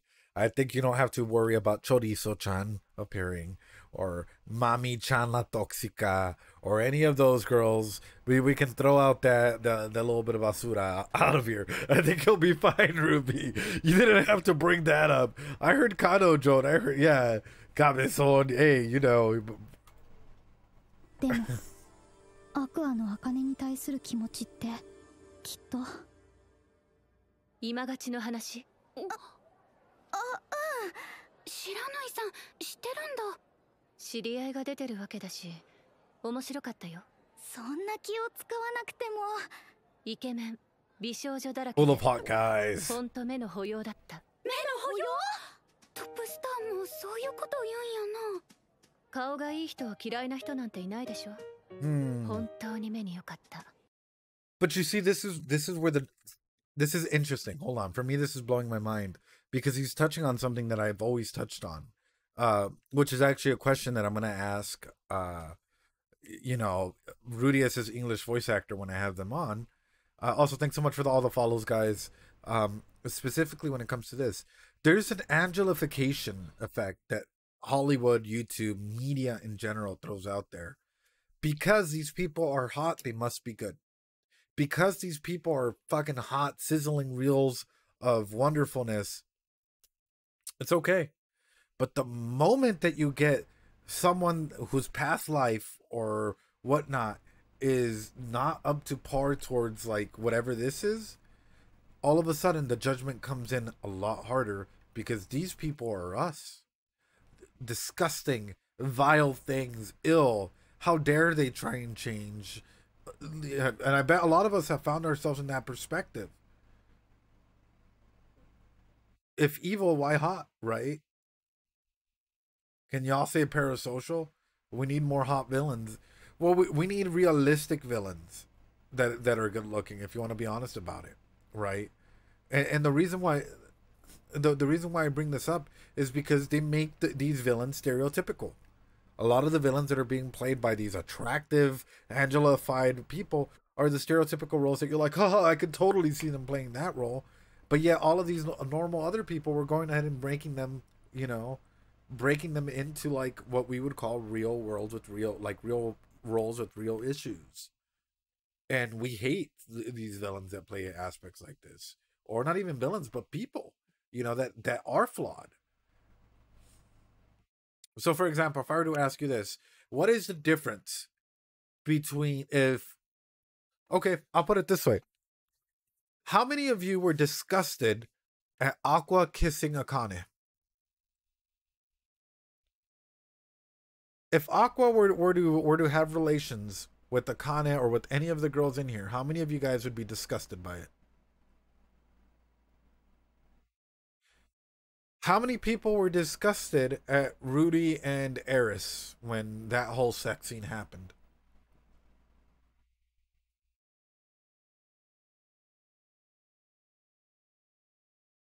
Huh. Interesting, huh? Just saying, if you answered yes to one and not the other.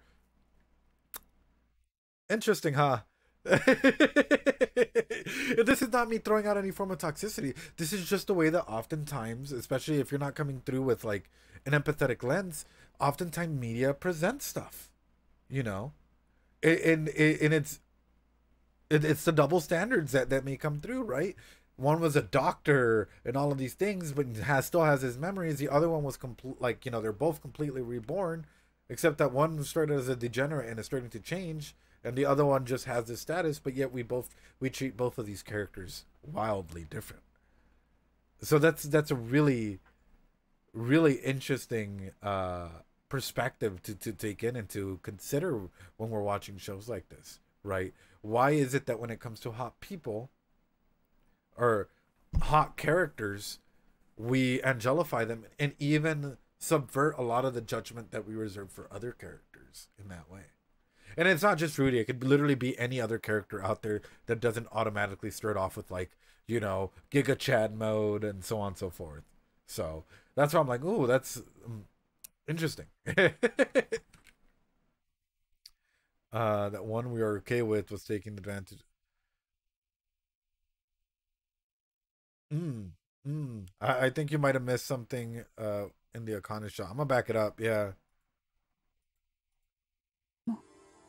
Aquaの茜に対する気持ちってきっと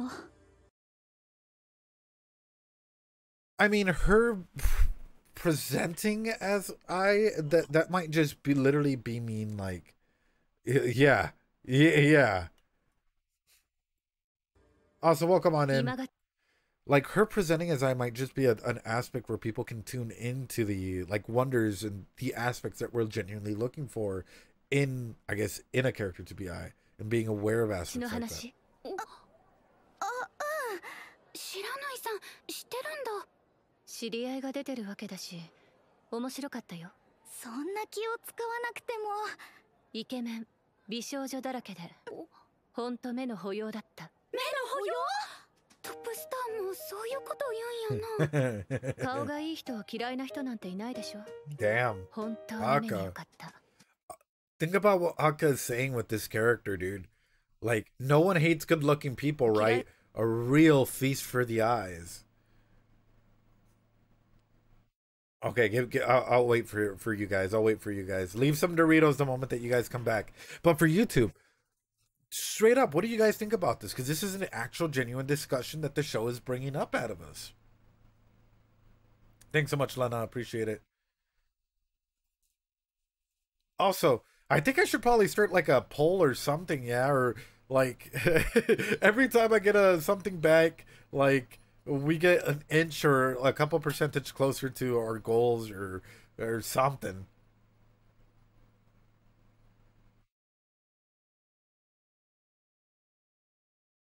But yeah, that's still not the point that I'm getting across. Why he did that, I'm not justifying why he did that or even care about that. What I'm talking about is just the aspect of how it was received. Not towards the characters in general, because this is their story, but towards us as the viewers. You know? And that's a big aspect through that, you know? Like, for example, when character does something, right? For example, I can refer back to Paul. When Paul hit Rudius, right? I'm not justifying his actions, but once you get to learn a little bit more about it, you're like, what is this showing towards the audience? Why? Was there miscommunication? What was going on? And so on and so forth.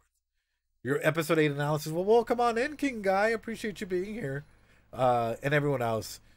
Oof. We're already at a lengthy one. But what is Akka saying in this? That's my thing is. Think about it. He's saying, in general, what do people take in? Hot-looking, good-looking people are a real feast for the eyes. Wow, that was so good. 目の保養だった。目の保養？トップスターもそういうこと言うんやな。顔がいい人を嫌いな人なんていない。No one hates good-looking people, huh? でしょ。本当に目に良かった。Acá, vente acá, se la pasó acá, gol. Dude, Aka's just straight up calling people out like this. He ain't wrong. He's not wrong. Like, Akka is not wrong, though, when he's saying all of these things.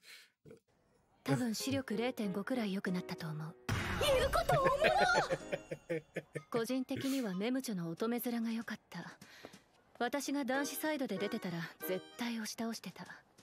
もっと気合い入れて落とせって思ったよね。白縫さんってテレビだとクール系なのにプライベートこんな感じなんだ。でも実際結構あるらしいよ。男の人って面白い女性には恋愛感情より先に対抗心が生まれちゃって人気出づらいから清掃売りにしてる間はボケさせないみたいなの。嫌な話。アクアさんの知り合い。Interesting. Hold on. Yeah, hold on. Look in this fucking mirror, because this is what Akka's doing. Akka's saying, look in this mirror. Look in this mirror, because that's you. That's you. Like, straight up. I know, HD. Straight up. Think about it. Think about what you... Thanks so much for whoever just donated. I can't see it just yet because we're watching, but whatever you donated towards the camera or whatever, I appreciate you. Like a ton. It means the world to me. So think about what you just said. 本当に目に良かった。多分視力 0.5 くらい良くなったと思う。言うことおもろ。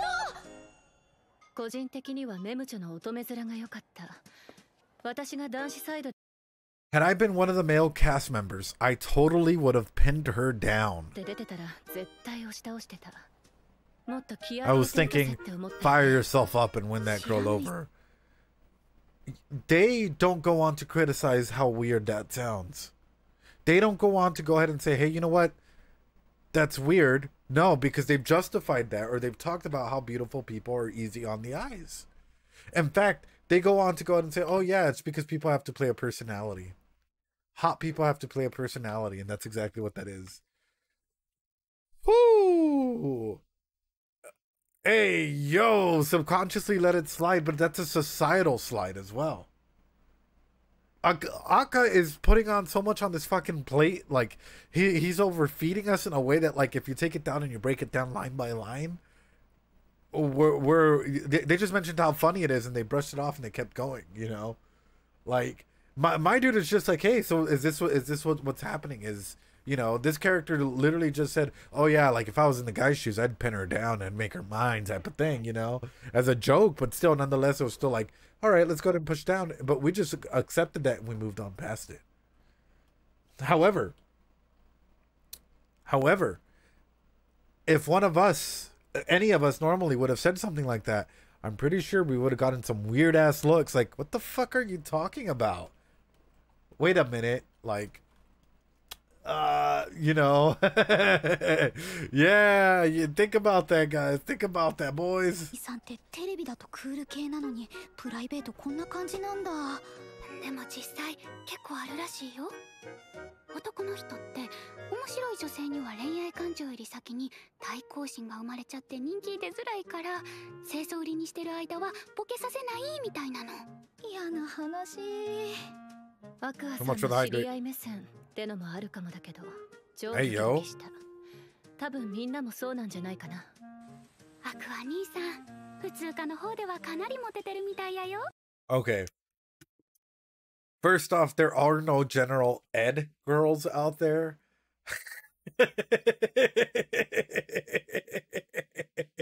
I'm just gonna go ahead and throw that out there. Hi, V Cream. Time to come in. Oh no. Aqua. Yeah. Are there ed girls? Oh god, that was bad. A-Rob, I know, what a time. Vickery, hi, welcome on in. Appreciate you being here. Hey, yo, what is that sound? Can I be your guys' big brother? Or can I be your papi? I can be Papi Ed. I'll be your guys' dad, I don't mind. Can I be an ed girl? You know what, you can be an ed girl, Proficion Alexion, I don't mind. As long as I can be your Papi Ed, that'll be fine. Bro is stealing your girls. I know, he's stealing all the general ed girls out here. Damn it. No wonder, guys. No wonder SB came in with his Riz and just stole all my Riz. What a joke, man. Papi Ed does dad jokes. New pic of me with ed girl shirt. Hey, yo. Hey, yo. Hey, V-Cry. Hey, yo. Hey. V-Cry is like totally just, hey. Also, guys, give a shout out, please. That'd be wonderful. But yes, I can see him and a lot of people in general, if we're going to be realistic about it, like, aside from the joke, falling for Aqua, right? Because of the presentation that he enabled onto others. And I think that's a big aspect of this. How do you present yourself on and off camera? In case you guys don't know, guys, I'm a huge sucker. Like, I'll be straight up about it. I heard someone was sick and I sent them a whole ass letter, a whole paragraph, not even a whole fucking essay about the importance of self-care and why they're amazing and how much I love them and adore them as a content creator. And I was, oh no, V, you read that? No. No, that was no. But like, I like, because I genuinely care about a lot of our like content creator friends and a lot of people, and like, how are you on and off screens, you know? And I think that's a big moment. Aww. Me every time I get a heart shape on my YouTube comments. Yeah, because y'all leave interesting comments. Oh no, is Ed mad? No, I wasn't. I was just genuinely worried about her. Like, yeah. Are you a hugger when I drink? I'm a dancer. Oh god, he's gonna lecture me. Oh. No, I'm not gonna lecture her. I care about her and her health. I think that's a big aspect of all of that. And this goes for everyone. Like if I heard you were sick, dude, and you weren't taking care of yourself and all of that thing, I would have been like, oh, V, I'm jumping in there. Lecture me, papi. Yeah, I'm a big dancer. I love dancing. Salsa, bachata, tango, you name it. Like, you know, any type of waltz. Name it, I'm there. Anyway, so it's a different presentations that are being led there, and I think that's a big thing. Like big thing in general is what is being presented for main boy here, right? Papi Ed con el ritmo così, muy a fuerzas. And what is presented for you? 芸能家でも何人か気になってる人もいるみたい。まあ表向きは彼女持ちだし、当面はみんな静観するだろうけど。Boy.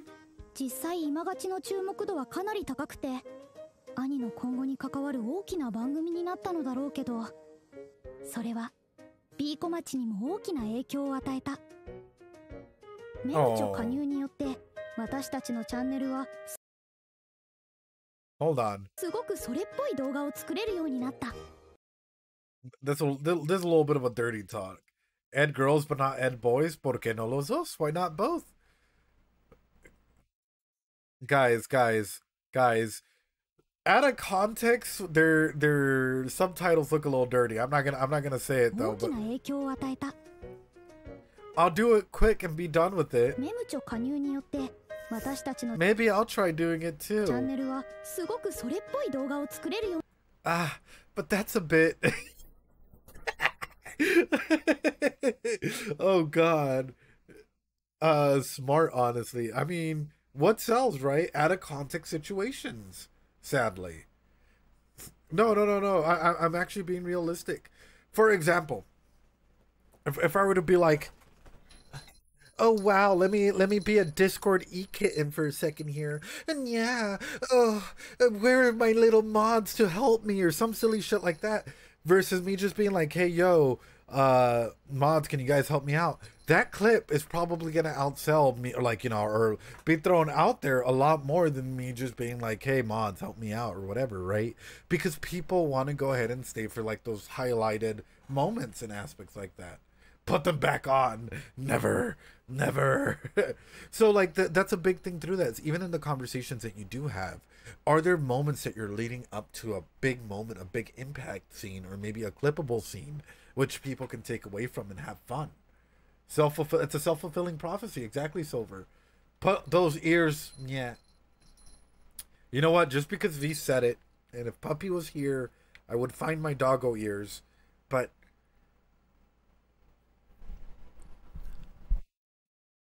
Daisuke.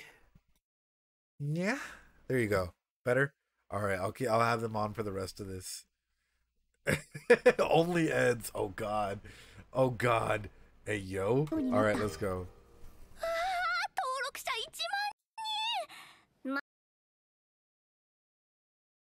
They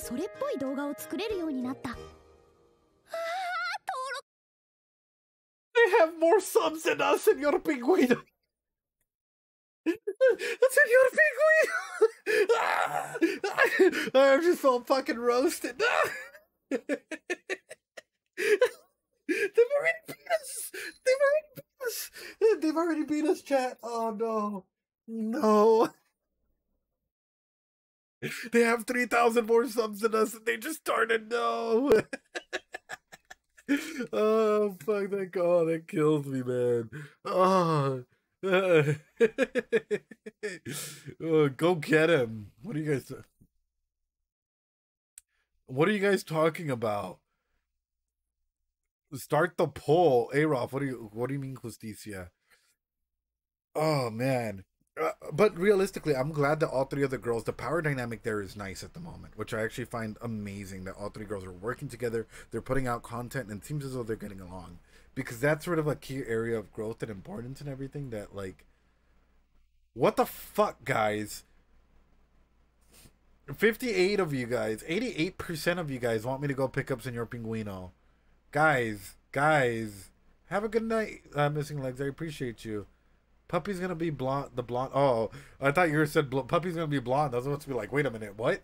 She's gonna be the blonde girl. Aw. Necesitamos a señor pingüino.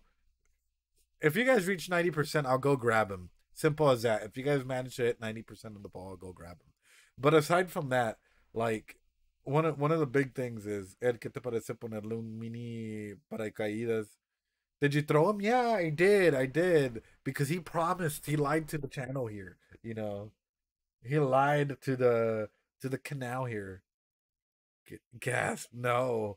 What do you mean, though? What did Señor Pingüino do? Okay, so, or if you guys reach 85%, I'll go grab him because I kind of feel bad. But aside from that, I like the fact that there's these power dynamics presence, but I wonder if there is any form of self-esteem, or if they're even practicing at all.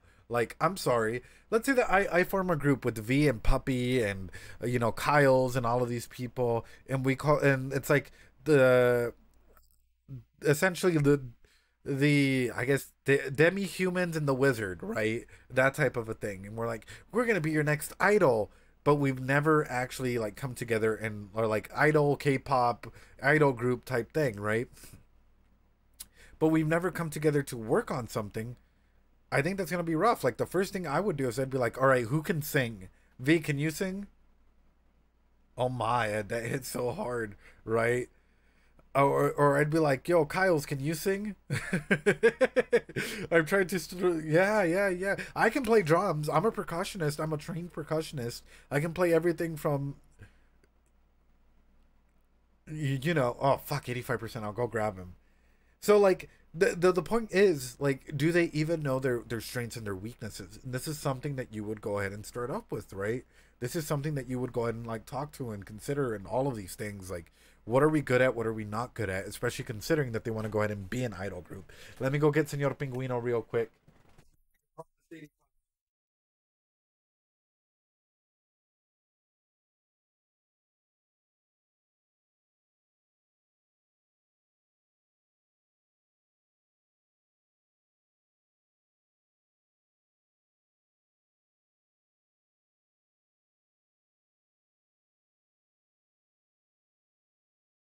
I am sorry. My master has told me to apologize. I am sorry, chat. I have made a very severe lack in judgment by throwing Senor Pingüino. I'm back. Sorry about that, guys. All right. But yes, anyway. I left for 10 seconds. What did I come back to? Piu Piu. Make an apology video for your crimes. He's not traumatizado. Está bien, está bien. But anyways, the main point that I'm getting at, though, is, you know, you have to do it. The main point that I'm getting at, though, is when it comes to an issue like this, are they coming together and actually talking about their strengths and limitations? You should be doing this every single time you form a group. If I was to form a group like Lenacate y los Paraísos de Poderes Mágicos, right? Or if I were to start throwing out like random band names or whatnot, we have to go through what our strengths and limitations are. Our collector always gets so rationally offended with Pingüino's throne. I know, Mr. Señor Pingüino. Demigods and the wizard for the win. Vicrio, are we about to start the demigods and the wizard? Oh, once yeah, that's gonna be interesting. Señor Pingüino sufre abuso cada vez. Soy la principal, sí. Sí, la Nakate. Eres la principal. Vas a bailar y todo, eh. まあ私のチャンネルから動線作ったし、このくらいは言ってもらわなきゃ困るよね。Hey yo. なんか公式って感じ。公式以外のなんだっていうの。まだ自己紹介動画とかしかアップしてないし、で Sounds きれ good, ば V. 早めに Appreciate PV you. とかあげたいけど、楽曲周りって今どうなってるの？ Stay awesome. Be 社 safe. 長が知り合いのアーティストにお願いしてるみたい。楽曲できるまでは何にもできないでしょ。まだまだ先の話。のんびり Ed 考えま girls, しょう。 let's go. そうはいかないよ。 Is Puppy an Ed 私たち girl? は B 小町なの忘れた？ B 小町には B 小町の曲があるでしょ。あ、そっか。昔の曲を使っても何の問題もないんだ。そう。メムチョ天才。気づいたか。Wait a minute, wait a minute, wait a minute. Okay, so they don't gotta write new songs, but that doesn't mean they're good at singing the songs. Like, wait a minute. I know, Mem just coming in here and being like, yeah, no copyright. Let's beat the copyright system here. 今からでもやれることはいっぱいある。ちんたらやってたらあっという間にアラサーだから。自虐。アイドルの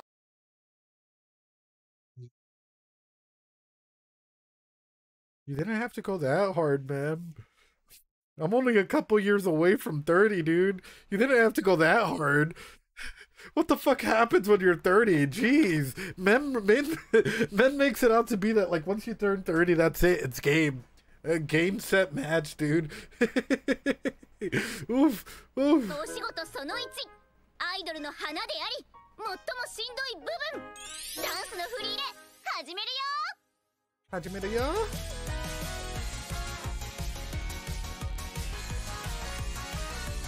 Aww.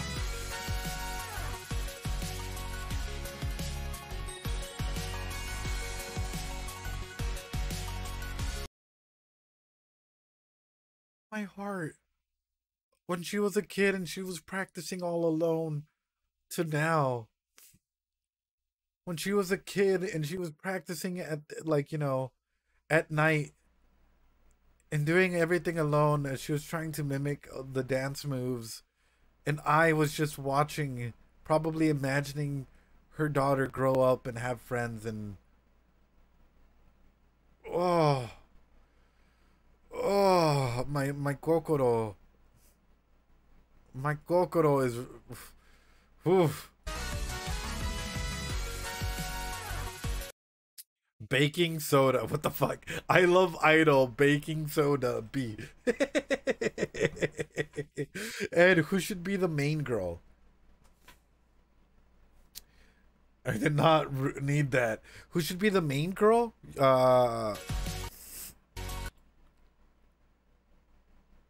That's hard. I mean, the way it showed it was Kana being the main girl in the opening, and then Ruby and her on the sides. Wawa. Wakwa. Can I be the main girl? I want to go in and I want to be like, guys, get your hearts ready. You guys ready? All right, we're gonna put one heart in the hands and then the other heart together, and we're gonna go like, you know, doki doki, yeah, right, or something like that. Idol and oh god.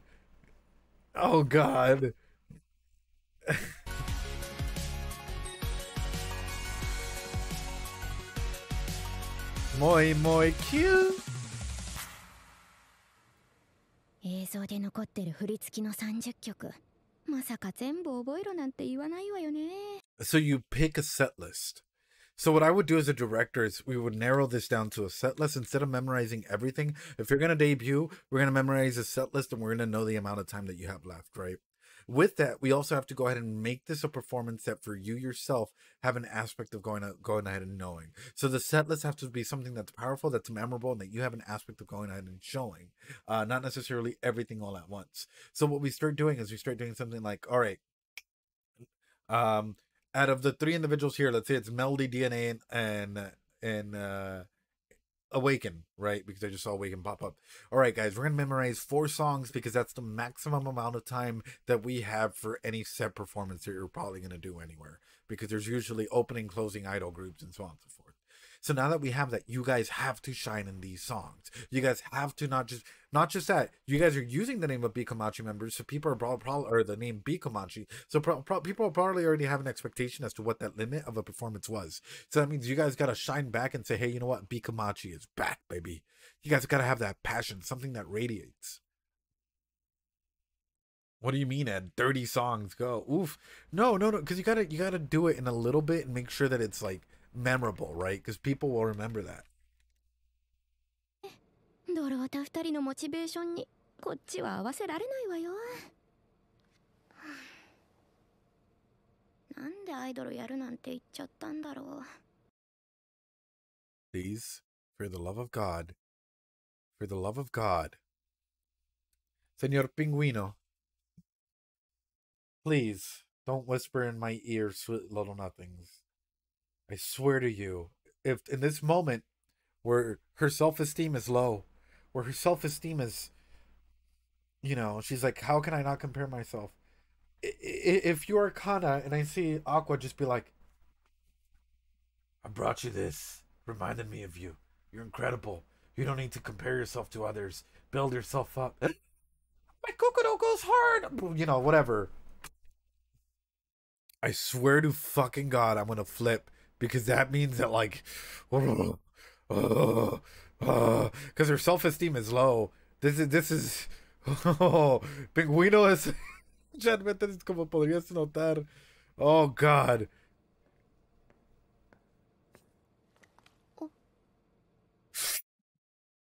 Hijo de puta.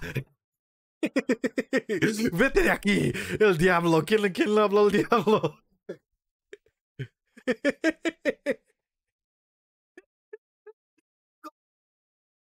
El cucuy, corre, Kana. El diablo, dale, no. Oh God, dude, I'm fucking sweating. Oh God, I feel like I summoned him. No. I mean, he might genuinely care about her, and I really do think he does. But for me, it's like, as a psychologist looking in, as a psychologist looking in, well, John Senpai, specifically, at what points does he pop up? He pops up whenever her self-esteem is low, or whenever she's probably like, you know, like in a questionative mood, in which case he builds her up, which, don't get me wrong, is awesome, right? But in other instances, what is he doing? He's probably with the Kane. What does that do? What does that do? Right? Yeah, and that's what I'm saying. It's both of them are not at fault. They're both teenagers, hormonal teenagers. Let's be honest about it. And I genuinely think that Aqua and her have a connection, have a deep connection that maybe others aren't able to go and see that. He can smell vulnerabilities. Yeah. Aqua enjoying his time with his girlfriend. Aqua giving Aqua. Oh God. Oof. 俺に対して最近ずっとそんな感じだな。有馬が口も態度も悪いのは分かってるけど。Oof. いい加減俺も傷つく。Hey yo, I'll feel hurt. 何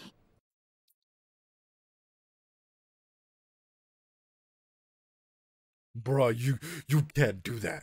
You can't do that, my friend. You can't do that.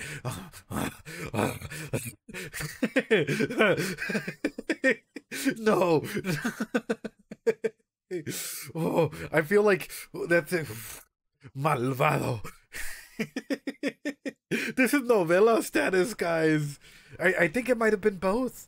But my thing is, she's anxiously attached, and I think he knows that. Like, her being like, get away from me, like all of these things, like, she's hurt. Desgraciado. She's hurt. And so him being just like, hey, this is going to start to hurt my feelings. I'm glad he can communicate it, right? But knowing that she's anxiously attached, saying that, it leaves some things, you know? And he might also being honest and talking about it, which, honestly, awesome. But this is the main thing is, teenagers and having issues with communication, problems arise, sadly. Yeah. Camodoge. Yeah, it could be. Absolutely. Because he only sees it as business. Yeah, actually true, DDR. He might just see it as business. He might be like, I don't know why she's mad. But she continues to be mad, and like, I care about her, you know? It's all a role. そっちが先にそっちがアクア And he's gone. Boom. Hit it and quit it. Dale y vete.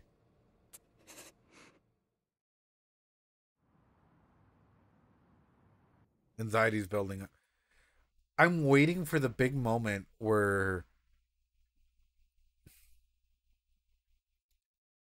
this relationship turns extremely dangerous, extremely toxic, where the pedestal gets placed in a way where she genuinely believes that like he's there for her, and she might even be like, oh yeah, this is only for show. Yeah, absolutely. So why are you still going on dates with her? If they're still going on dates, why is she still around you? Why, like, just seeing that sudden, if it keeps going the way it's going, oof, oof, oof. Because that would hurt. I put yourself in her shoes for a second, right? Like put yourself in her shoes, in Kana's shoes for a second. How would you feel being in her shoes if your crush had to do this? If a person that you thought you like, even your partner or whatever, had to do this, how would you feel? Would you be okay? That would really be a toxic thing to ask. It would. It's not like she can date him anyway now. She's an idol. Not wanting to see it, but waiting for them to break. No, even if they're not exclusive. I'm talking about you. Put yourself in Kana's shoes. Let's say that you guys were dating someone, and they were an actor, and they had to keep this up now. How would you feel? What would come out of that? You wouldn't care, Kusi, if they're going out and they're kissing, and they have to take pictures and holding hands and going on all these romantic trips in order to keep up public experiences? Will Aqua and Akana's relationship, now let's eventually become real? It could. I mean, it could blossom till we see probably Aqua becoming rather protective, you know? My insecurities would be up, I'm not going to lie, even in a situation like that. Just like I always do. And this is the main topics of conversations that this show brings up. And this is why it's interesting, right? If a show can get us to have a conversation like this, that's huge. Also, thanks so much for being here, guys. Whoever is taking off right now, I appreciate you. Anyway. 今から話す話はいわば死者の墓を掘り起こすような話だ。君はどうしてそんなに愛くんの話を知りたいんだ？ファンなんですよ。どうしようもないほどに。それ以外に理由がいりますか？ファン目線の幻想なんてものは実物を知れば壊れるものだ。これに関して例外は一つもない。タレント業というのはいわばはったり勝負。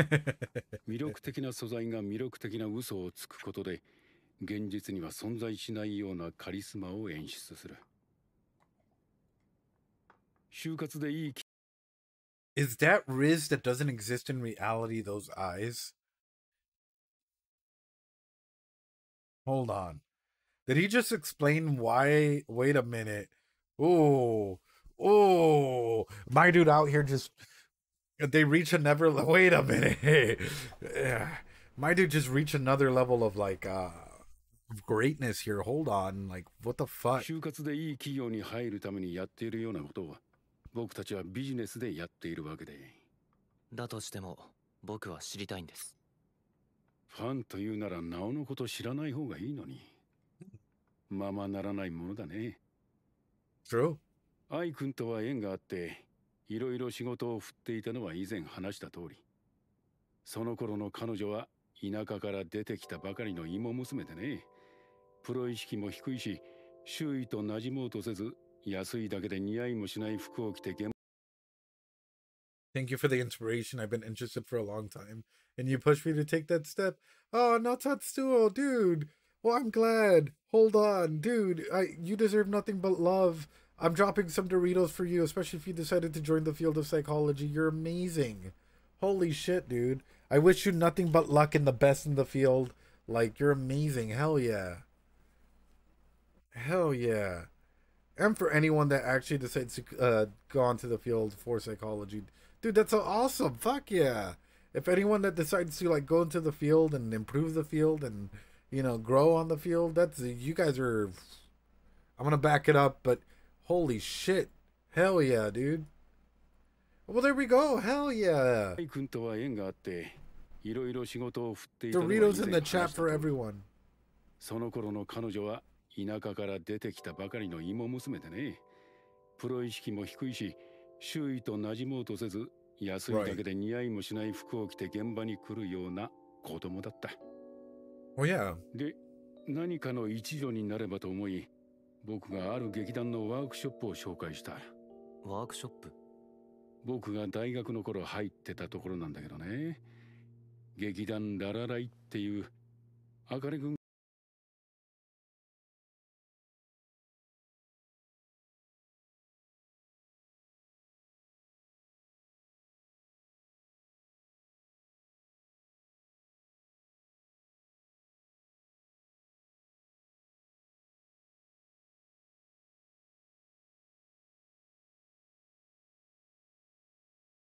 It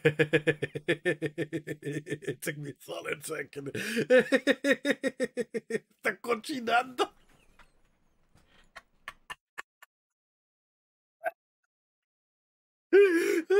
Hold on, hold on, hold on. I'm not a wizard. I'm not a fucking wizard. I'm not a wizard. First off, I know I mentioned it before that her actions really seem rather theatrical, right? And that's a big purpose through that, like, you know, her expressions, how she came in and controlled it and whatnot. It seemed like, you know, theatrical in that way. But also, hey yo, is this Akane or is this Ai? And if that's Ai, is this the dad? We knew she was part of this from her intro. And I missed it. Yeah, that's why I'm like, What the fuck? 僕がある劇団のワークショップを紹介した。ワークショップ？僕が大学の頃入ってたところなんだけどね。劇団ララライっていうあかね君が所属している劇団だね。No, Aqua, don't fucking tell me that this is leading to you becoming a theater actor, and now, like, you're gonna use Akane to get into this fucking theater thing or something, or work with her on stage or some shit to try and get more information because you feel like you're gonna have a little bit of an inkling of a clue here, which might lead to a separation between you and her because once you start working together, propinquity becomes a big factor when you start working with others. Like, I'm gonna be straight up, any person that I worked with theatrically, you get really, really close, but you also find out a lot about each other. And I'm like, like, 当時はそんなに有名でもなかったのだけど、恋は人を変えるという。そこだろうね。愛が恋をしたのは。ワークショップに通ってから彼女は身なりにも気を使うようになり、いい食事の場所を聞いてくるようになった。さすがに相手が誰かまではわからないけれど、一気に大人の顔になったのを覚えているよ。興味が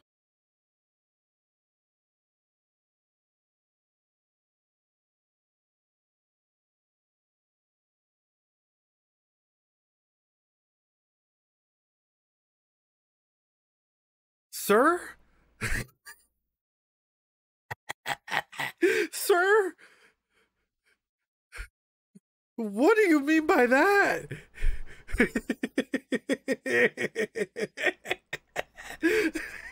Oh, what the fuck? Sir?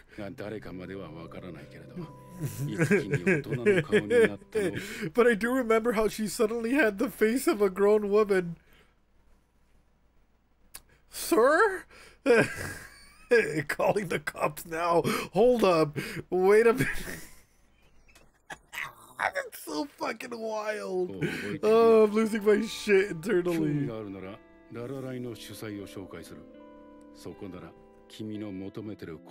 Oh, fuck. どうしてそこまでしてくれるんですか？僕は実績も何もない役者崩れですよ。君に可能性を感じるからだよ。この業界は貸し借りの世界だ。知っての通り、日本の芸能界は事務所と制作側の貸し借りがキャスティングに大きく関わる。Absolutely. そしてキャスティングによって収益は何億と変わってくる。こんな4万程度の寿司なんてはした金に感じるほどの金が動く。ここで貸しを作っておくことで、君が売れっ子になりまさに今が旬という時、私はキャスティング戦争で大きなアドバンテージを。I'm gonna be straight up. That's sadly still in the industry, which is you scratch my back, I scratch yours type of mentality. And you can probably hear 101 horror stories that are placed out there. And I will say horror stories because sadly a lot of people are victims of the power dynamics that are set, and it's fucking horrible for some people, you know, where they're doing big, they're doing great, they might be growing and whatnot, but all of a sudden they put their boundaries down and they're like, no, I don't want to do this, and they're blacklisted forever, or they're taking it in 101 other ways out there. It's yeah. 得られるわけだ。P の仕事ってそういうことだよ。もちろん君にだけしてるわけじゃない。有馬かな君やメムチョ君にも可能性を感じてる。君たちなんだか面白いことを始めたみたいだね。あの P 小町を復活させたそうじゃないか。なかなか有望な。The fact that you know this means you know more than you're letting on. The fact that you know what's happening, oh, sir, that's a bit sus.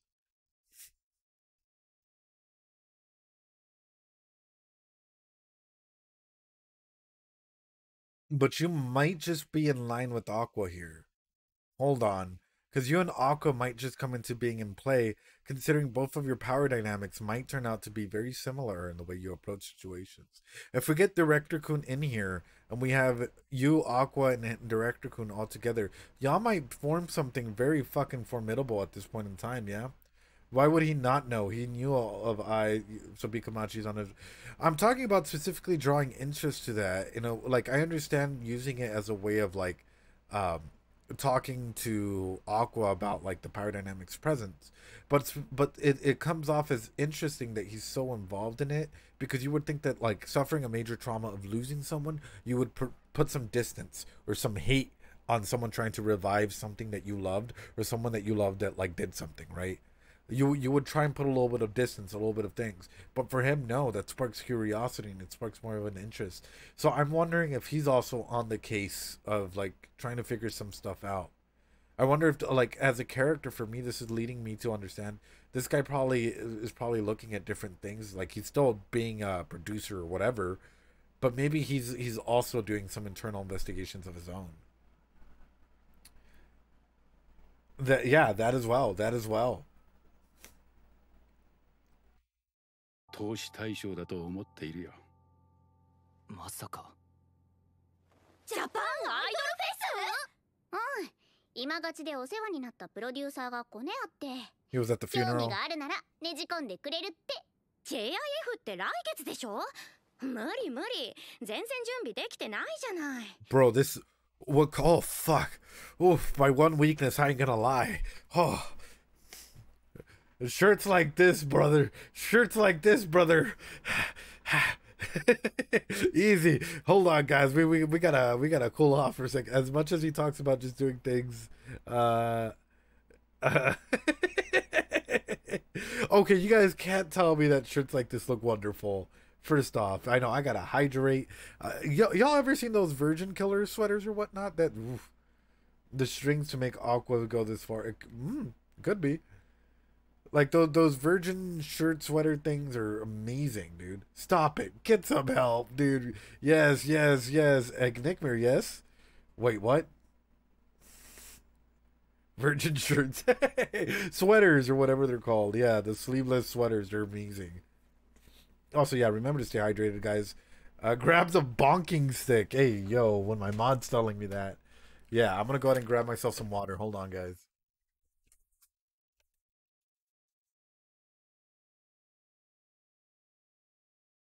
Y te vas a arrepentir cuando no tengas a Kana. Cuando no te... Anyway. Chat, does Ed know about the skip stuff in the first... No, I don't know about anything. Aside from 45510, I don't know anything else. I'm an anime only, so... Yep. Anyway. I'm genuinely curious. After hearing about Mem's backstory, Are we still Team Akane? Mods, throw up a poll, please, because I'm genuinely curious. Out of the girls here, where would you guys like land yourself in, right? There's another story besides 45510. Oh shit. What are you guys into? 無理無理、全然準備できてないじゃない。私たちみたいな新参者がいきなりそんなステージ。やろうやろうやろう。JIF だよ JIF。新生 B 小町の初ライブがそんな大きなステージでできるなんてすごくない？だけど確実に周りの心象良くないわよ。絶対コネコネコネコネ言われる。大丈夫だって。私たちは伝説のグループ B 小町の後継者なんだから。それもあんたが勝手に名乗り始めたんだけどね。でも実際やらない手はないと思うよ。普通のグループが何年も必死に活動してやっと立てる舞台。ここでやらなきゃ何のために活動するのって話になるよ。Damn. それはそう。やるって言うならやるわよ。これも仕事だし。よし決まり。じゃああれだね。そろそろ決めないとだね。何を？B 小町のセンターを誰にするか。それってそんなに大事？別に誰でもよくない？大事だから。 Oh my god. Mem and Ruby. They get along so well. Mem and Ruby. Oh boy. Oh boy. They get along so well. Also, why is Kana at 45%, Mem at 33% for who's the best girl, Ruby at 22%? それってそんなに大事？別に誰でもよくない？大事だから。センターってのはアイドルの花形。歌って踊れて可愛い子が立つグループの顔。一番大事なポジシ Thank ョ you, ンなんだから。Seashell. Same. Same, 仲い dude. いわねあんたたち。で、やりたい人はいるの？別にやりたいわけじゃないけど、みんながどうしてもって言うならやっぱりここは年の功なのかな。やりたくないけど私の人生経験がグループを一つに。どっちもめちゃくちゃやりたそうな顔してるわよ。 That's や why っぱり Kana ここは deserves it. 踊りの上手い私じゃない。いやいやメディア慣れしてて経験豊富な私こそ。それ言ったら先輩になるよ。ピーマン体操でオリコン1位取って音楽番組出まくってた人だし。うわ懐かしい。人の黒歴史掘り返すな。ピーマン体操始まるよ。ピーマン食べたらスーパーマン。もう踊ればピーターパン。微妙に音外してる歌い方。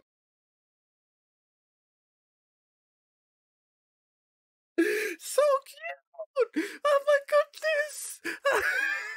So cute! Alright, hold on, I gotta back that shit up. That was so fucking adorable.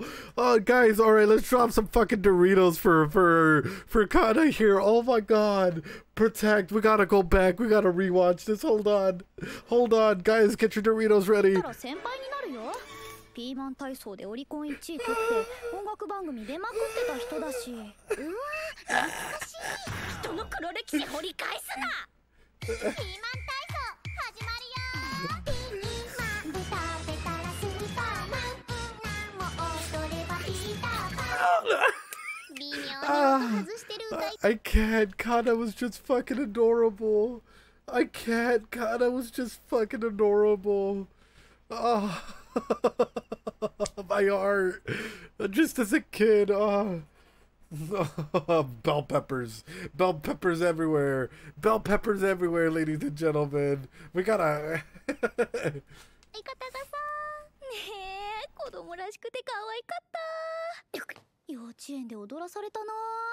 ちょっと歌ってみてよ。絶対嫌。自分が歌下手なのくらい分かってるし。That's on YouTube. Watch it in a loop. 確かにセンターの子がマイク握ってないのは映えないもんね。浅ましい。カラオケの点数で高い方がセンターでどう？よし来た。先輩も行くよね。私はパス。でもバカね。Wait a minute, wait a minute, wait a センター minute. はグループの顔なんでしょ？ Wait a minute, wait a minute, wait a 私をセンターだったり minute. したらこのグループ人気出なくなるわよ。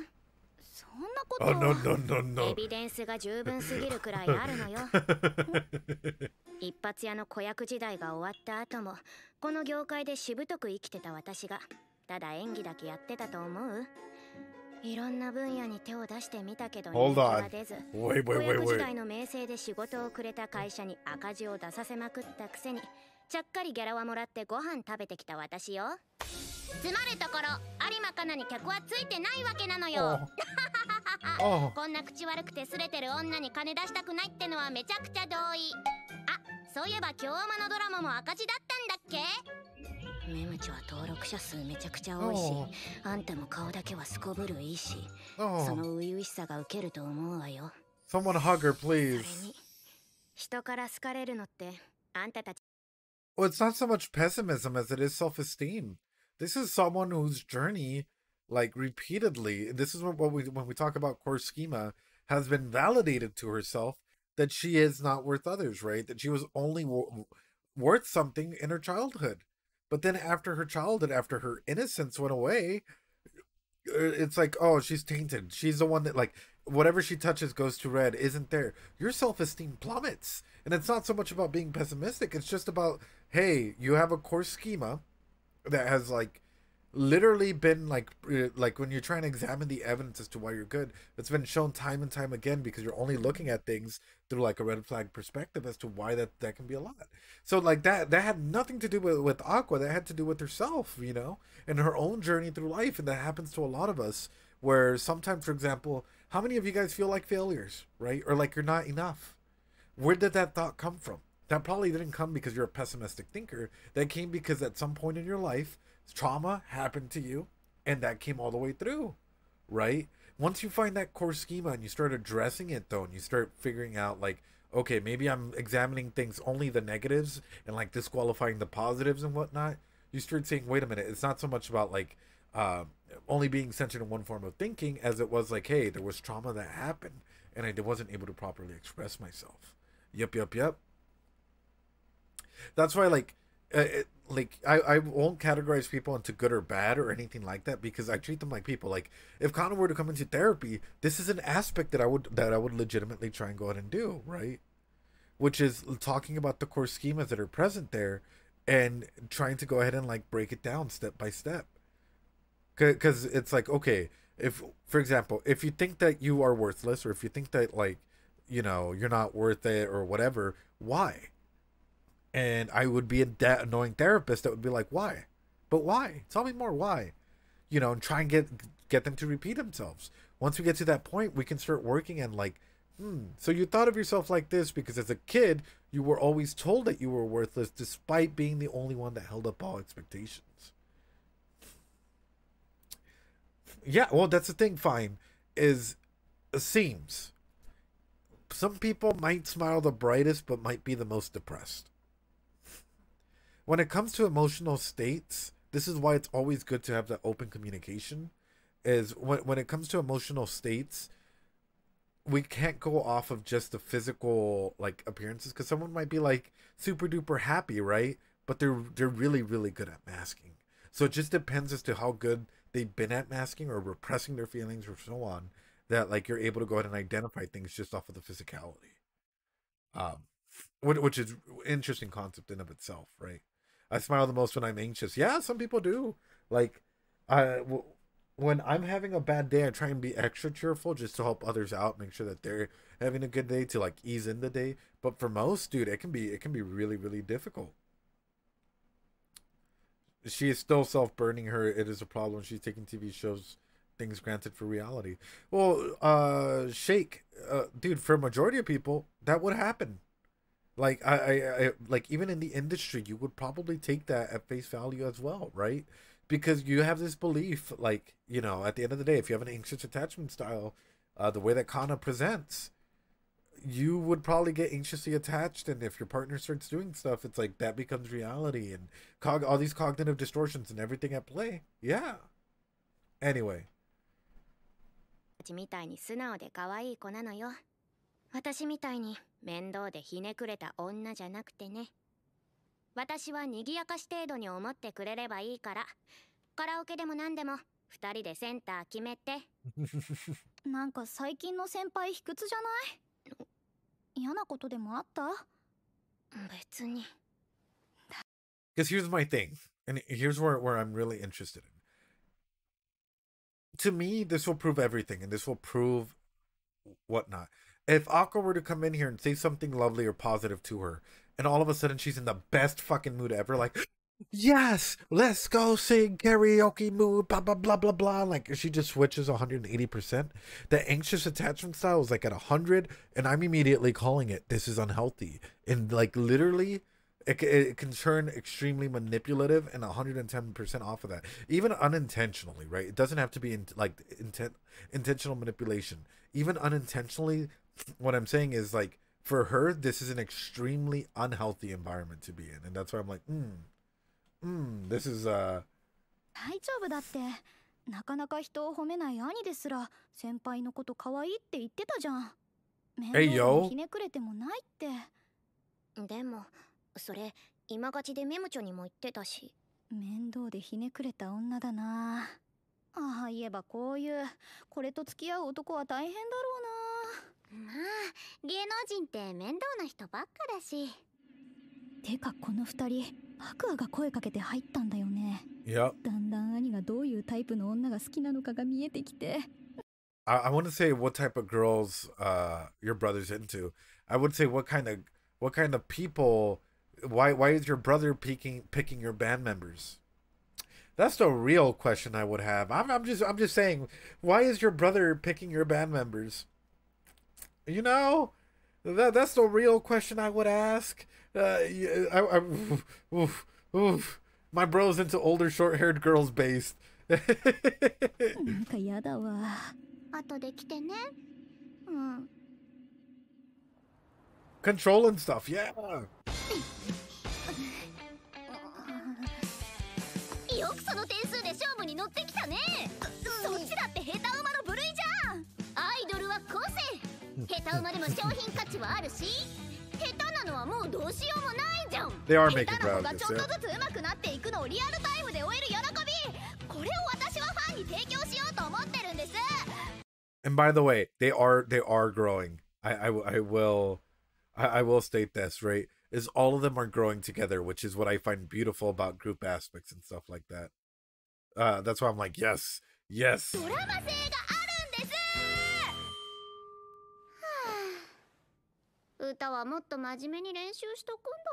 What's gonna happen? Kana comes in here, scores like 1,000% or some shit.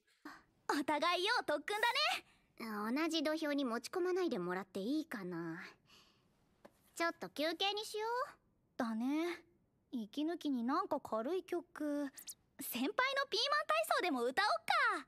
ルビーもなかなかの性格してるよね。The bell pepper exercise. 有馬ちゃん。Hey, yo. ピーマン体操の後も結構曲出してたんだ。知らなかった。聞いてみる？Hey, yo. Hold on. Wait a minute. We're getting a full music.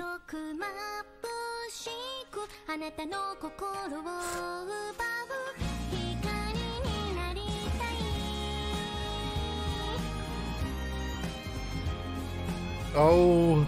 Oh.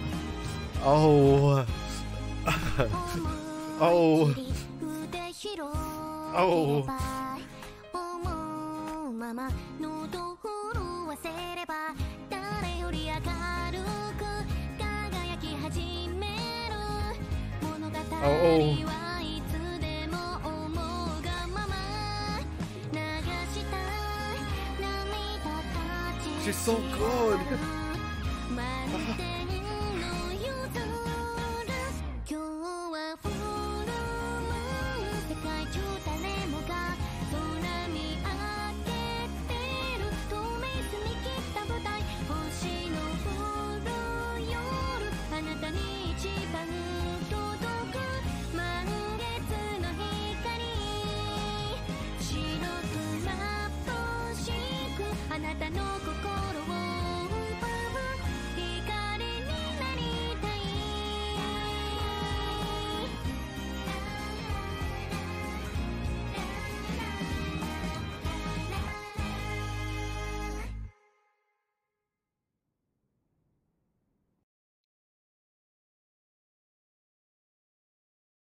Well, ladies and gentlemen, we found our center member here.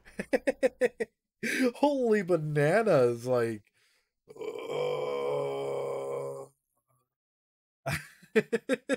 there's a full video on YouTube. I don't know why I expected her to go full on like, let me take the mic. Puts on some death metal. You know what's sad to fully take in? You know what's sad to like really take in? Oftentimes the stars that we see at hand, they're already long gone.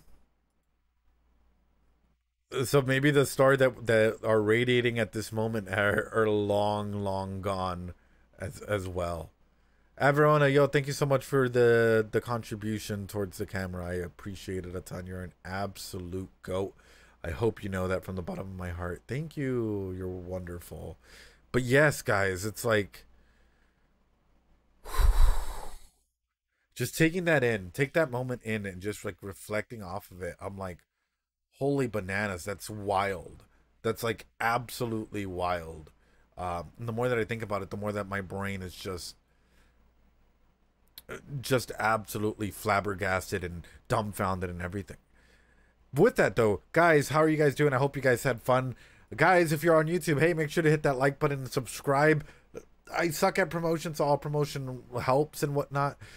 You guys have genuinely helped me out a ton, like in terms of self-growth, in terms of learning and all of that about myself and of others. So thank you guys from the bottom of my heart. Thank you so much for allowing me the opportunity to share my passion on here, for allowing me to grow and build and be the best version of me that I can be. So with that, like, I do want to say that. So thank you guys. Guys, on Sunday, we are having a special dono stream. We're trying to get a better camera, better pretty much everything that we can go ahead and get. So that way we can bring you the best quality reactions. If you guys would like to be there, that would mean the world to me. We're doing this a little bit earlier than usual. But I don't know how to state it other than thank you guys. Like, every single time I'm impressed by this anime. The growth that Aqua and Ruby and literally Mem and Kana and even Akane is growing through because of the stories that are being told is wild, is huge. And for me, that's something that I don't know, my heart is just like flabbergasted and amazed at, like, the interactions between this. I actually wonder, like, I genuinely wonder what areas of growth will come from this for these characters. What are the next steps? Are we about to see Aqua truly go into like a full-on like evil dictator mode, or are we about to see just something like else altogether? Because so far, what I fear, like a genuine fear of mine, is Aqua is gonna start to see that the only way for him to actually get any progress or any action is by him continuously being not aggressive, but being open to using his skills, his manipulation skills present. So that's exactly why I'm like, I wonder where this is gonna go. Guys, what do you guys think? How are you guys feeling? I hope you guys are doing good so far. Later arcs are fantastic. His acting skills, definitely. Guys, I hope you guys had fun with me, though. Hey, I appreciate y'all an absolute ton.